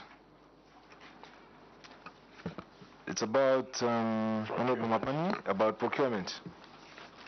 Thank you so very much, Chair. Chair, I'm happy that the Permanent Secretary is aware about the issues of Regedet, which actually the President is on record telling the nation a couple of times that this year or from now going forward, those bottlenecks will not be allowed. Chair, question E is on procurement. Circumvention of tender procedure. Chair, this can be deduced from page 120 of the Auditor General's report. The risk, as usual, Chair, is quite high, and the implication is non-adherence to the Procurement Act. In your memorandum, you submitted that you adhere to the procurement plan and ZPPA regulations. The first question is, were you not aware of the contents of the regulations at the time of processing the payments? Were you not aware of the contents of the regulations at the time of processing the payments? The second question is, what measures have you put in place to avoid procurement irregularities in subsequent audit periods? What measures have you put in place to avoid procurement irregularities in subsequent audit periods? Chair, I submit. Permanent Secretary, kindly quickly respond to those two queries. Chair, thank you. I'll relegate it to Vice Chancellor, and And I know the procurement person is around here, so Vice maybe Chancellor. you'll be assisted after that. Thank you, PS. Thank you very much, Honorable Chairperson. The first question is, were you not aware of the contents of the regulations at the time of processing the payment? Honorable Chairperson, I wish to answer in the affirmative that we were aware of the regulations at the time of processing the payment. And the next question is, what measures have you put in place? Before I get to the next question, Honorable Chairperson, I wish to indicate that since we were aware of the regulations, we were to take action immediately. It became known to my office that we were split buying. The first action that was taken, Honorable Chairperson, was to write to the then procurement manager, warning her that should this continue, disciplinary action was going to be taken against the manager. What we had noticed was that there was no consolidation of items to be procured as was provided for in the procurement plan. Nonetheless, the response to the manager then was that the items under consideration were coming from the units who were not consolidating, but we had the procurement plan. Because of that response, Honorable Chairperson, on 17th November 2021, which was about 3 weeks after warning the manager, to write another memorandum to the entire university community, in which is also attached under Appendix 4, in which everyone was being informed of the same and being cautioned about split buying, in that it was against the law. In answering the second question, Honorable Chairperson, on what measures we have put in place to avoid such split buying, we are carefully looking at our annual procurement plan and ensuring that items which are similar in nature are bought at the same time and that they are consolidated. I submit. Honorable Kampiongo. Thank you, Chair. I appreciate the response from the Vice Chancellor. Do we have an internal auditor? I saw someone introducing themselves as internal auditor. Yes, Honorable. How were these payments allowed to pass through the internal audit? How were they allowed to pass? Maybe if we can hear that from the internal control audit chairperson. Through you, Chairperson. Kindly proceed. Thank you, Chair. Thank you, PS. Just like the Vice Chancellor has alluded to, these things were bought from the units, and the units were buying based on their needs. Then it came out that these units were similar, so they were not buying them like at a go. This month, you buy, if it's steel, the engineering wants steel, they buy in that school. Then possibly after 3 months again, then another unit buys similar items. At the end of the day, to look like you are buying the same item, but you didn't just consolidate in the buying. So going by the Act, we are being guided that all similar items that are in the procurement plan must be bought once. So that was basically that caused that. It's not that we saw it that it's going to be like this, but it ended like that because similar items were bought in different periods. Now, when it's consolidated, it looks like we are splitting the buying. I submit. Okay, honorable members, I'd like to proceed to the next segment of questions: accounting irregularities, unsupported payments. This one should have been asked by Honorable Anakoka. Controlling officer, there were some unsupported payments. In your memorandum, you submitted that the supporting documents for 10 payments worth 305,870 have since been retrieved and are available for verification. understandably, I think my question which comes immediately is why didn't you avail this to the auditors during the window between the management letter and the time the auditors ended putting it in a report? Why did you have to wait until auditors had to put it in a report? And this is when you are bringing this response now to us, a parliamentary committee, who are not even auditors.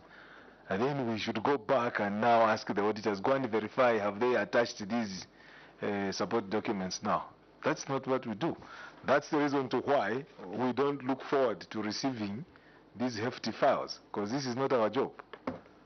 We are not auditors to verify support documents and the like. These should be settled with the auditors. That's the reason why they raise the management letter to tell you of the issues that are on their way into this report. Honorable Chief, just lift that report for the controlling officer to see, for everyone to see. Before anything lands in this report, the conversation between yourselves as an auditee and the auditors is very much alive. There is a window within which you are supposed to respond to these issues, and it's put in writing in the form of what they call as a management letter, to which you respond, and you are given that period of time when to look for these support documents. Now, us in a committee like this should be getting a response, permanent secretary, like this. Now these have been found and they have been attached. See appendix, so. That is not going to be allowed. So were you not aware of the contents? I mean, were you not aware of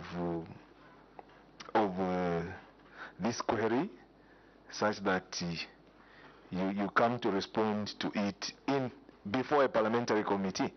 Too late for acceptance. Controlling officer, just respond to that. Thank you, Chair. I think you are right that there's that window, and we were made to understand, because even me, that was a query I raised, that they actually did submit, but however, maybe the acting vice chancellor can add on to why they are. I think as a committee controlling officer, why it was, it's time we take a sweep at the finance stuff. Director of Finance, or what's the position at the university? Bazaar? Chief Financial Officer. You know the processes of auditing very, very well, being a professional in that field. You and I come from the same profession, so we know what happens when an audit is taking place and the management letter is written. So you should be the last one to even allow a response to find its way here. That we have now found the support documents for these 10 payments. Why did it have to take the audit in order for you to put support documents? We understand, of course, in the bulk of the payments you make, some of the payments are unsupported, but any accountant worth his salt will ensure that the records kept behind his desk have the support documents, because he knows it can rain any day. And, in the olden days, permanent secretary, when some of us used to work in this job, all the staff in my department knew it, because I would pass through myself and check. You can't have documents not supported. There must be consequences to that. You have a complement of clerking officers who are trained to do this, so this should not be tolerated. However, we will ask, and this should be taken as a warning, we will ask the auditors to verify this fact. However, we will require them to report on the same to the committee before we generate our report, just to authenticate this. But that, if I can elaborate, actually. Yes, please. That normally we do not allow. We don't accept documents that come after a long while. The auditors will assess and see whether it's reasonable or not, depending on the situation, on a case-by-case basis. Chair, to the contrary, actually, for this one, I think they acted within what you've actually stipulated, that within that window period that is given, They are supposed, because it's a back and forth situation, they were supposed to actually submit. And I have in front of me here a letter dated 13th July 2022 from Mulungushi University addressed to the Office of the Auditor General, wherein they were actually referring to the management letter dated 30th June. Okay. So if you look at 30th June and the 13th, they are within that window period within which they should have submitted. They said that regarding the review of operations of Mulungushi for the financial years ending December 2020 and December 2021, in which you requested us to submit responses within 14 days, as well as the exit meeting held today, 13th July 2022, find attached here to our responses. So meaning these responses actually were given within the window period, but as to why they were not accepted is what I wouldn't know. And the letter was even CC'd to ourselves, it was CC'd to Accountant General, and it was also CC'd to the controlling audit, internal auditing here in Lusaka. So I really don't know. Chair, maybe that's where it was within the window period. Okay.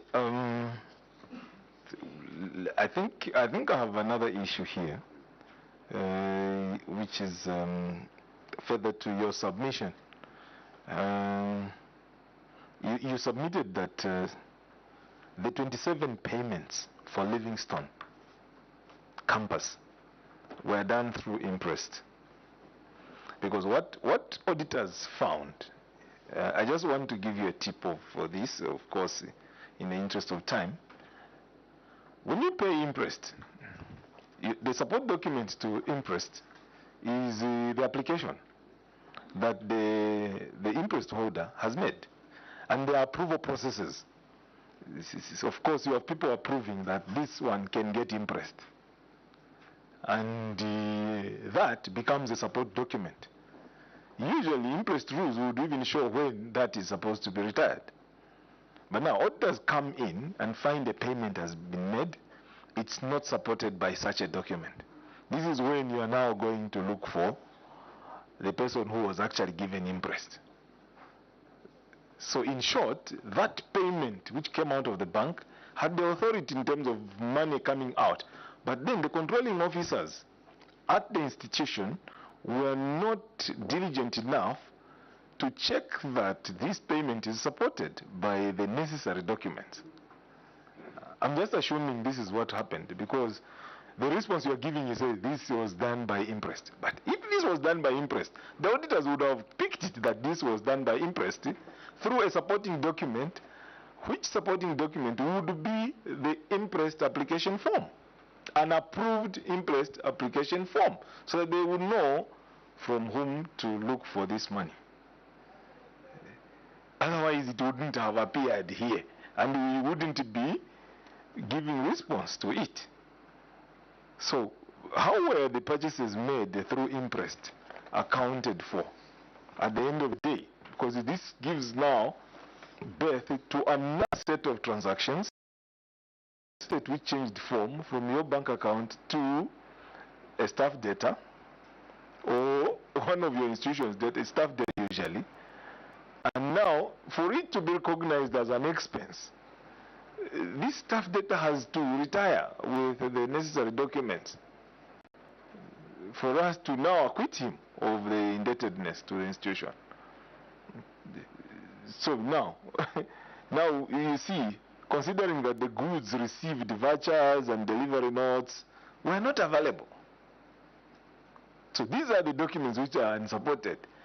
So did you outrightly, Chief Finance Officer, did you outrightly expense this before the retirement? Or what happens? Was this found by the auditors sitting amongst your assets, the current assets, as staff debtors or interest in your financials at the time of audit? Thank you, Chair. Honorable Chair. I want to start by just giving a quick background that the main problem that was there was that there were no orders. As you alluded to, there were no orders attached to those payments. As you alluded to, when you apply for interest, actually the document that is attached there is the signed up and approved interest forms. So those were there. But the auditors felt that those payments should have not been done through that process anyway. And in terms of retirements, all the retirements were there. I think the issue that was there is that they really thought that such payments, like the 27 payments that are made in Livingstone, they thought that they should have been done through a procurement process, the normal procurement process, and not necessarily using interest. And I must state, Chair, that the reason is that when we have emergencies in Livingstone, we used to tend to allow them to get interest. They have an account in Livingstone where we have a normal... Just before you proceed, I think we've ticked the box and that issue is settled. Yes. Concerning the interest thing, except that we have identified and agreed that this is against the provisions of the Public Finance Management Act. Yes. So what we want to know as a committee is whether you were aware that there is no exception in adherence to the laws and regulations, even in the absence of the procurement committee. You don't have a procurement committee, but you as accountant should be the one that helps these people to maintain the standards that are provided for by the Public Finance Management Act, number 1 of 2018. But were you aware about this situation? Can continue. Yes, Chair and Honorable, we were aware. We shall ensure, and we apologize for what happened in this period. Going forward, we have ensured that no such payments are done from Livingstone, as we have stated in our response. Honorable members, unless you have other comments, but my last comment to you, Permanent Secretary, is I think just for the consumption of the university management, interest is one of the most abused system of payments.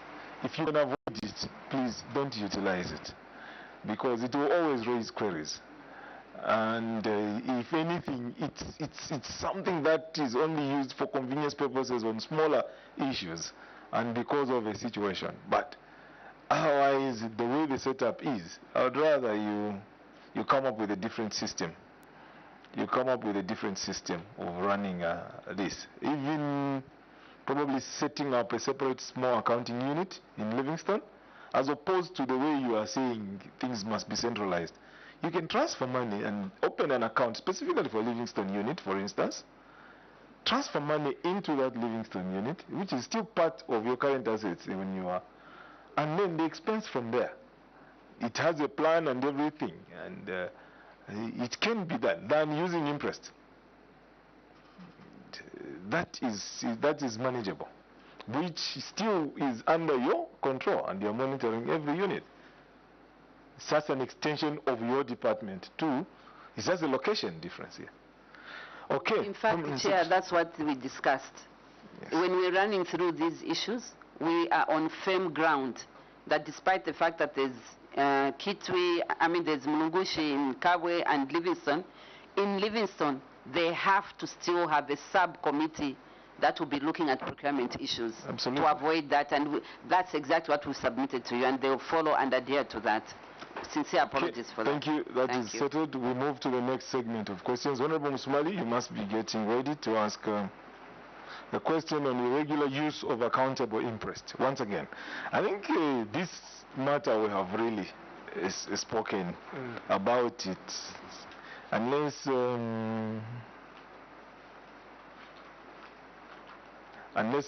want to ask a question. I think your question is about when they want to implement this. Do you want to repeat the question?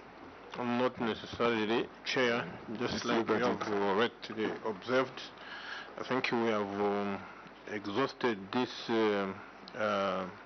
impressed matter. This was noted by the Auditor General on page 121. As a matter of fact, it has got a risk of misappropriation of the university funds. And as you have correctly advised, Chair, that payments to do with interest must be avoided at all costs. In particular, this very one, the accountable interest, which is generally abused.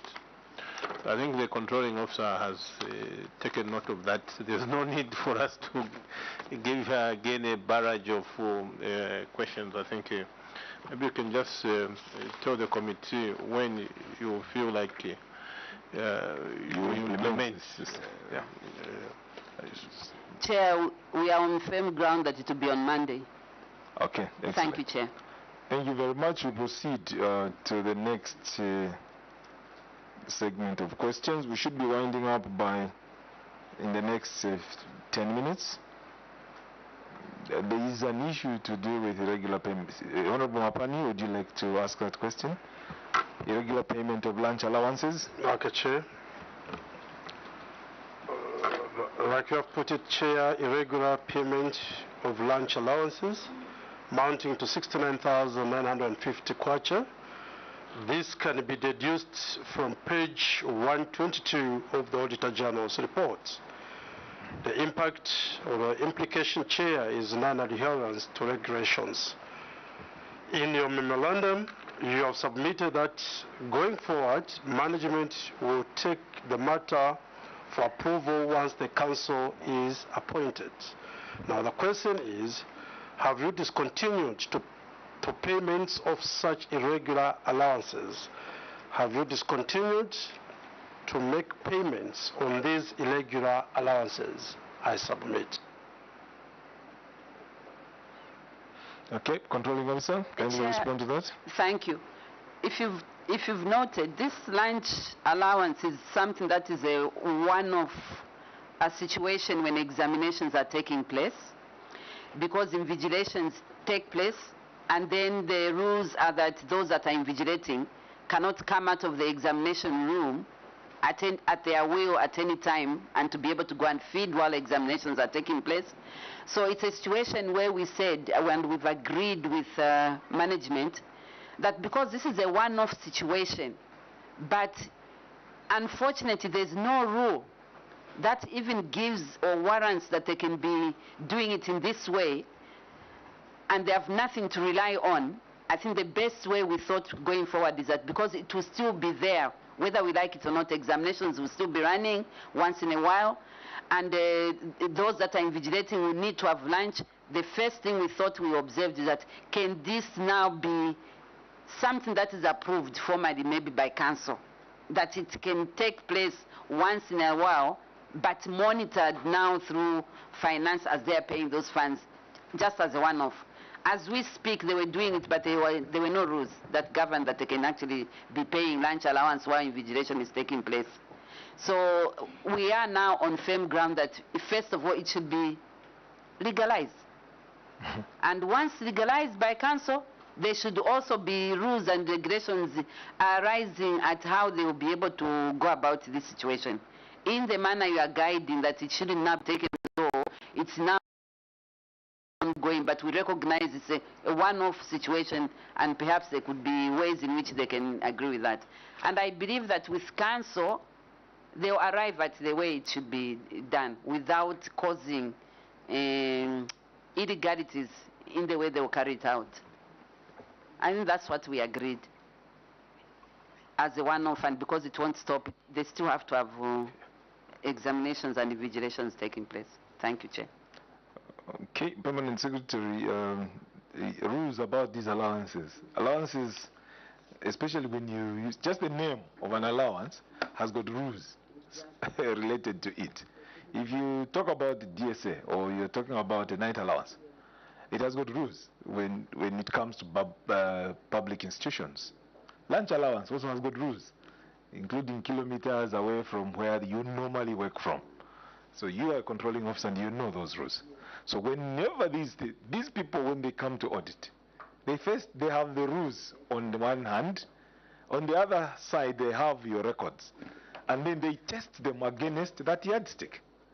So when they come and they find an allowance was paid as a lunch allowance, they go to the rules. What does the rules for payment circumstances in which you can pay lunch allowance? It is found to be short of meeting that yardstick. It is an audit query. That's how it's finding itself in here. So as you deliberate over coming around this allowance cannot be a lunch allowance. Just by the way you have explained the circumstances in which this payment is made, it already falls short of the required standards for paying lunch allowance. I may not be an expert in the civil service, but I think that is the issue here with auditors. So you will, as genuine as the issue is, when it is put against that barometer, it fails the test. So the ball is in your court. You must find a way in here. That's why some institutions end up now procuring meals for the people. What are you taking? And so they will have a budget in the budget to say, during the exams, staff will be doing this, and they put it in the budget. So we need to have this budget for catering for lunch for members of staff for that particular day. When that day comes, they will prepare. They might just even hire maybe a catering institution to say suppliers meals according to the people doing the work is preferences. And they give a receipt or an invoice for that, and it's paid for. It becomes authentic. You have achieved. But then you terming it to be lunch allowance, it will be put against the you know how government operates. So think about that and think, I mean, with those insights I've given you. Okay, we move to the next segment. Honorable Kampyongo, would you want to ask a question on accounted for stores? Yeah, this is Honorable Chibuye. This is Honorable Chibuye, sorry. Yes. Honorable Chibuye, you are supposed to proceed here. Yeah, thank you, Chairperson. Controlling officer, you a while ago mentioned that during the management later window, there were responses that were given to the auditor general. Now, here there is a question of unaccounted for stores at your main campus, equivalent to 6,287,443. And this is on page 122 of the Auditor General's report. Now, if in your letter from the institution to the Auditor General did not indicate this unaccounted for stores, the question is why were they not available at the time of audit? The auditor rose a flag here that the disposals were not there. And also, what measures are you trying to put in place to ensure that this is avoided in terms of misfiling and the placement of subsequent audit periods? This query is similar to the one for the unsupported payments and issues to do with management letter. Do you have the same response as in issues contained in the letter to the auditors where you responded to this? Or it's a different situation as regards these stores?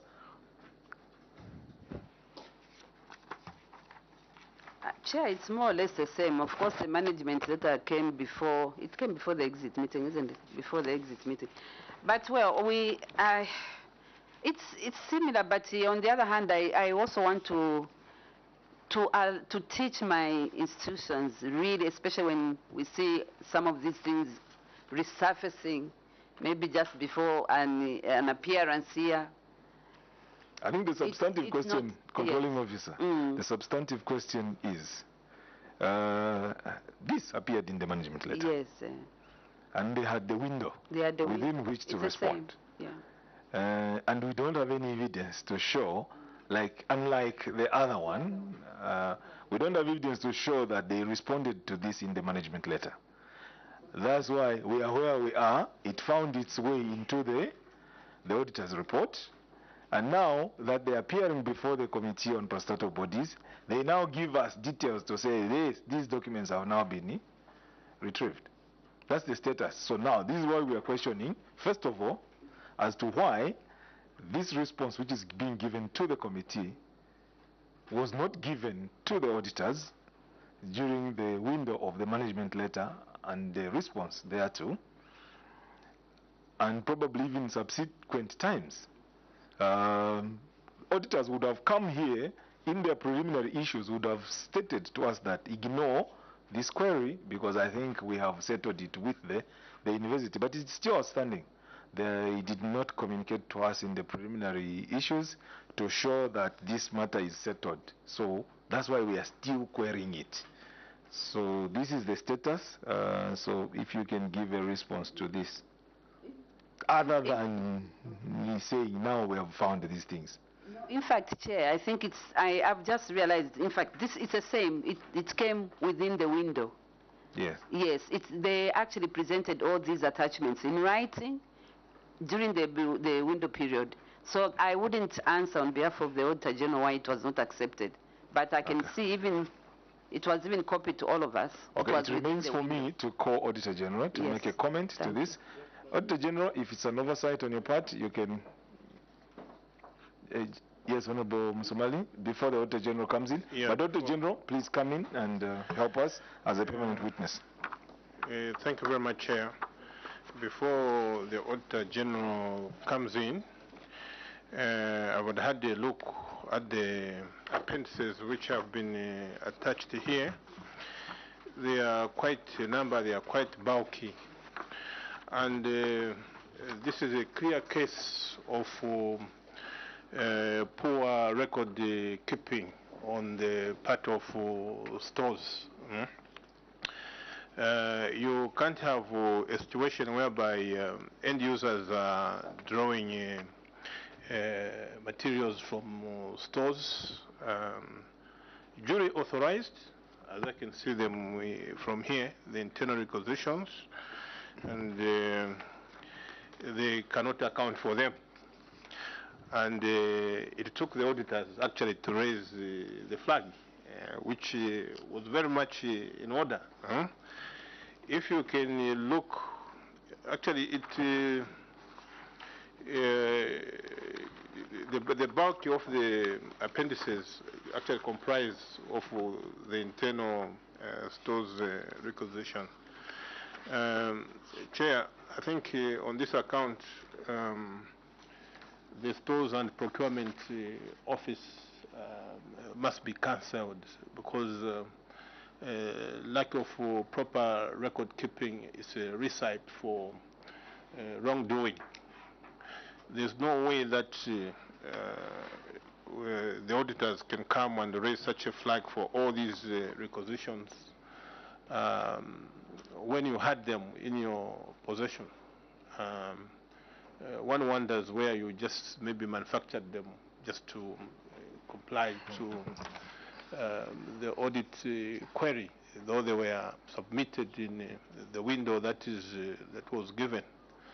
So my council chair, being in the same profession, I think they should pull up their socks, and it should never happen. I mean, it's unnecessary for it to appear in the Auditor General's report with all the supporting documents. How do they do their filing? With those few words, Chair, I think maybe the Auditor General can come and give their opinion. Okay. Thank you. Thank you very much, Controlling Officer. This committee is complemented by various professionals. Honorable Musumali comes from the procurement profession, so we are highly complemented by those expert, that expert knowledge. Auditor General, kindly explain a little bit on the status going by the submission from the controlling officer. Thank you, Chair. I want to mention that as our clients, including Mulungushi University, we have that interaction where we tell them, we have even a circular on how the process of the audit process is done. So when we come out of the institution, we normally we do an exit meeting where we highlight issues that are obtaining, and we give them the management letter, which they respond. And when they respond, we normally do the verifications, which verifications, after we finish doing the same verifications, we'll bring it to their attention that this is what we have verified, these have been cleared, and these, the ones that are remaining are these. We show them. And when we do that, even when we do our DAP, we write to the institution to inform them that this is what is outstanding, and they should make a confirmation that that which is remaining is actually factual. And this is the process that we did as Auditor General.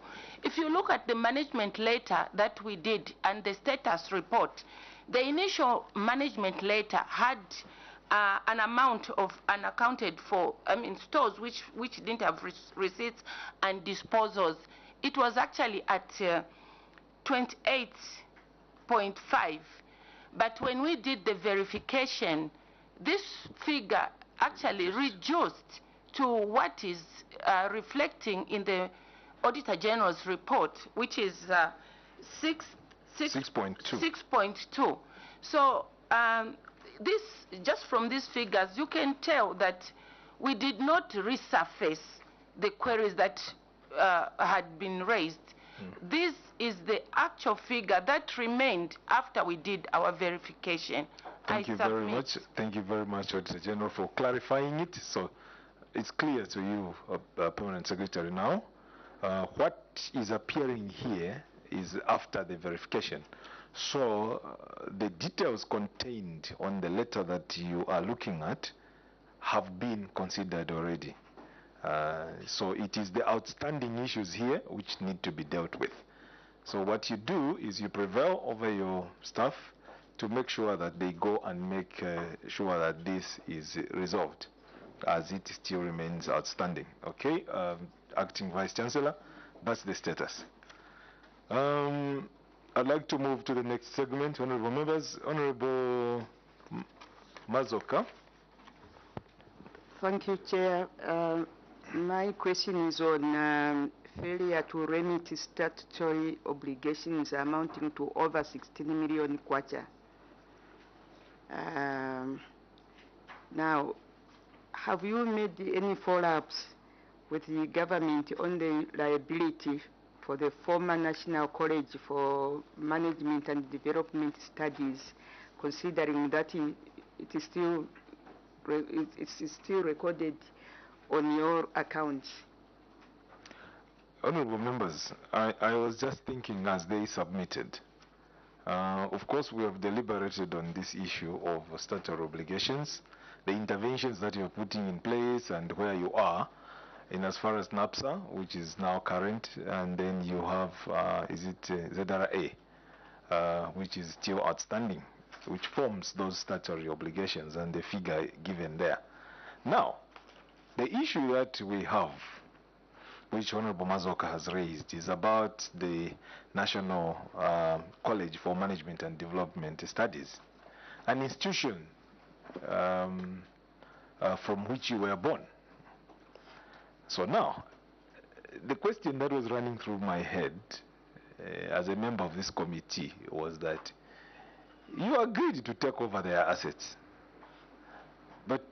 and some of them you're even converting them into hostels for your students, to which you will receive income. But you want to dodge the expenses that came with the institution that existed, which was transformed into this university.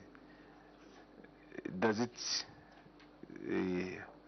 How does that sit?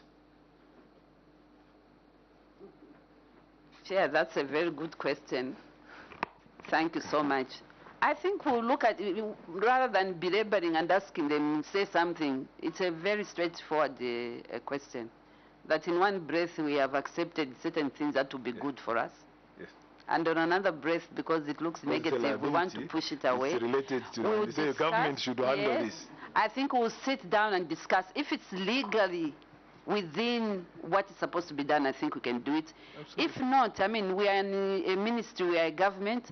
I think we'll be able to sit down and be able to see how best this matter can be I'll resolved. bet some of the staff Yes, working for the university actually came from that college. No, we will actually sit down, because really, the way you've caught us, it's like we are selfish on one hand, and then the other hand we are throwing it away. Okay, thank you very much, Madam Secretary. I think that that one is, I've thrown a snake here. You need to know what to do with it. We'll do that. Thank you. Honorable members, I want to move to the last question. Honorable Mapani, please, you can ask the last question, then we wind up.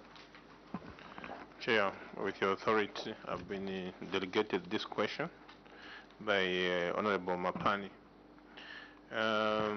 Chair, Controlling Officer,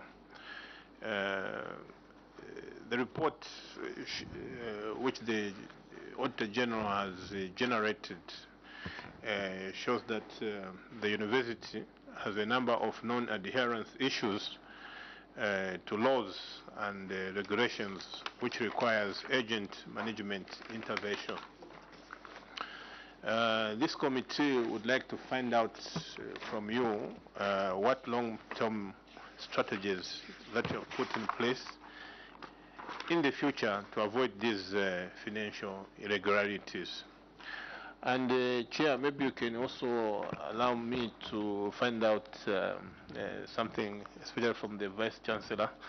If you recall the time that when we had a visitation of the university, there was not only an issue of the student accommodation, but we raised a concern on the staff, the lecturers who were commuting from the university to Kawe town on daily basis, using rated accommodation, and yet the university has got such vast land, and which we urged them, if you recall, Chair, that they should look in this aspect. Maybe for the sake of follow-up, we can also highlight that, but that is the substantive question. Of course, it's what I asked earlier on. I thank you, Chair. Thank you very much, Honorable Somali. Permanent Secretary, of course, with your indulgence, you can also ask the VC, acting VC, to respond to that question. In fact, that's exactly what I want to do, Chair. If you allow it, I will ask the acting Vice Chancellor. Please proceed. Thank you. Thank you very much, PS. Thank you very much, Honorable Chairperson. I'll start with the question of the lecturers commuting on a daily basis from Kabwe town to the university, which is a distance of about 27 kilometers. Honorable Chairperson, the university has got 112 houses which were accommodating our lecturers. In 2019, there was a law which was passed, the Employment Code 2019, which law provided that a member of staff cannot get accommodation and then they change from the housing allowance. They would either get accommodation or housing allowance or a mortgage, but not 2 or 3 of these. Arising out of that, the university in 2019 implemented what was to be that members of staff who were accommodated in the university could not, could not get any difference between the rent of the house, the value of the house, rent per month, as well as the housing allowance. And arising from that, members of staff, lecturers, decided to leave the university accommodation and go to rent in town. Now, this also posed a challenge on the lecturers getting for work on time, because there's no bus system between the university and Kabwe. And the university had to maintain the bus system, and so we provide the bus system for members of staff every day in the morning, at lunchtime, and in the evening, so that members of staff can be able to get to work on time. We've got vast land. The university sits on 267 hectares of land. Unfortunately, even if we were to build more houses, the members of staff would not get into them because they would prefer to get the housing allowance, they go and rent a cheaper house and get the difference. As regards the long-term strategies which have been put in place to avoid the financial irregularities, Honorable Chairperson, you will recall that when we appeared before your committee in 2021, we had a lot of issues to do with financial irregularities, and we've reduced those because of the systems we have put in place. We are strictly following and adhering to the Public Finance Management Act number 1 of 2018, in which anybody else who is approving anything has to be delegated that authority by the controlling officer in writing, and that is working very well. Previously, we had a case where anybody could approve anything and the payment is done. And in terms of the controls, again, on the internal controls, we've strengthened our internal audit, and the internal audit basically has to look at everything before we procure. So we're doing what is called pre-audit and not post-audit when we're getting things out of the university.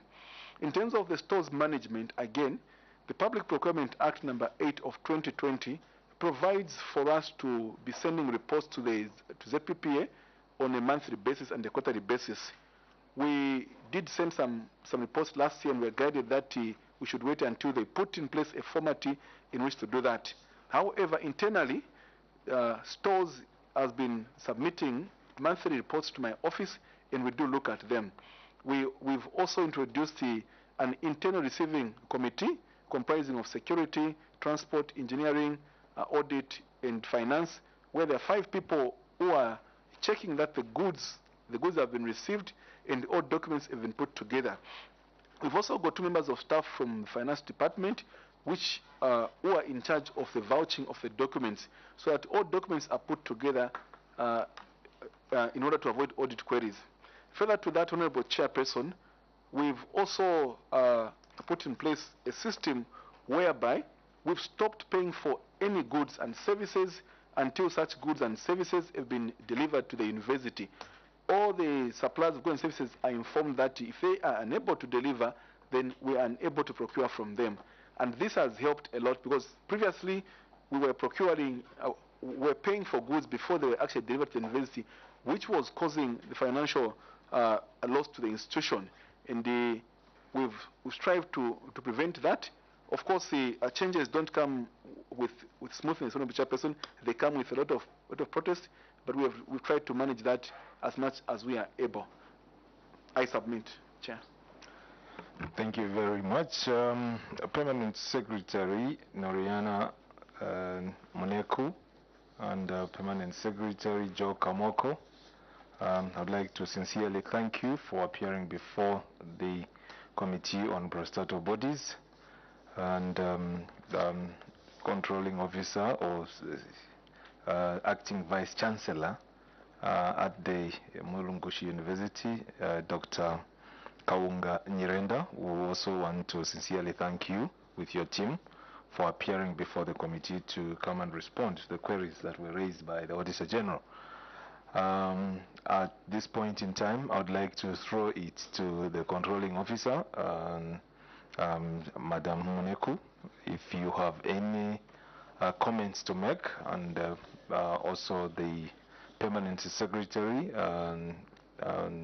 Joe Kamoko, if you have any last words to say concerning your engagement with our committee before we remove the immunity, and then we wind up the meeting at that point.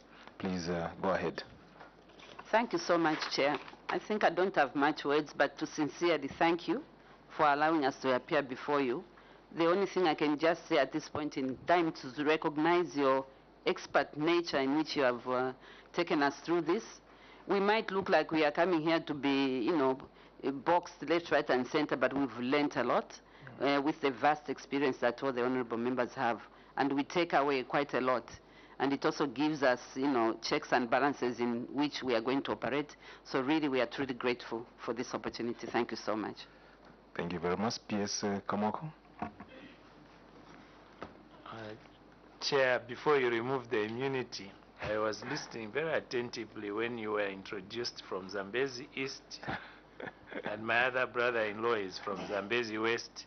I will not make any further comment beyond acknowledging the two Zambezis and what they do in my home. But returning to the subject at hand, it is apparent you want us to work for the better of our own country by managing our resources prudently.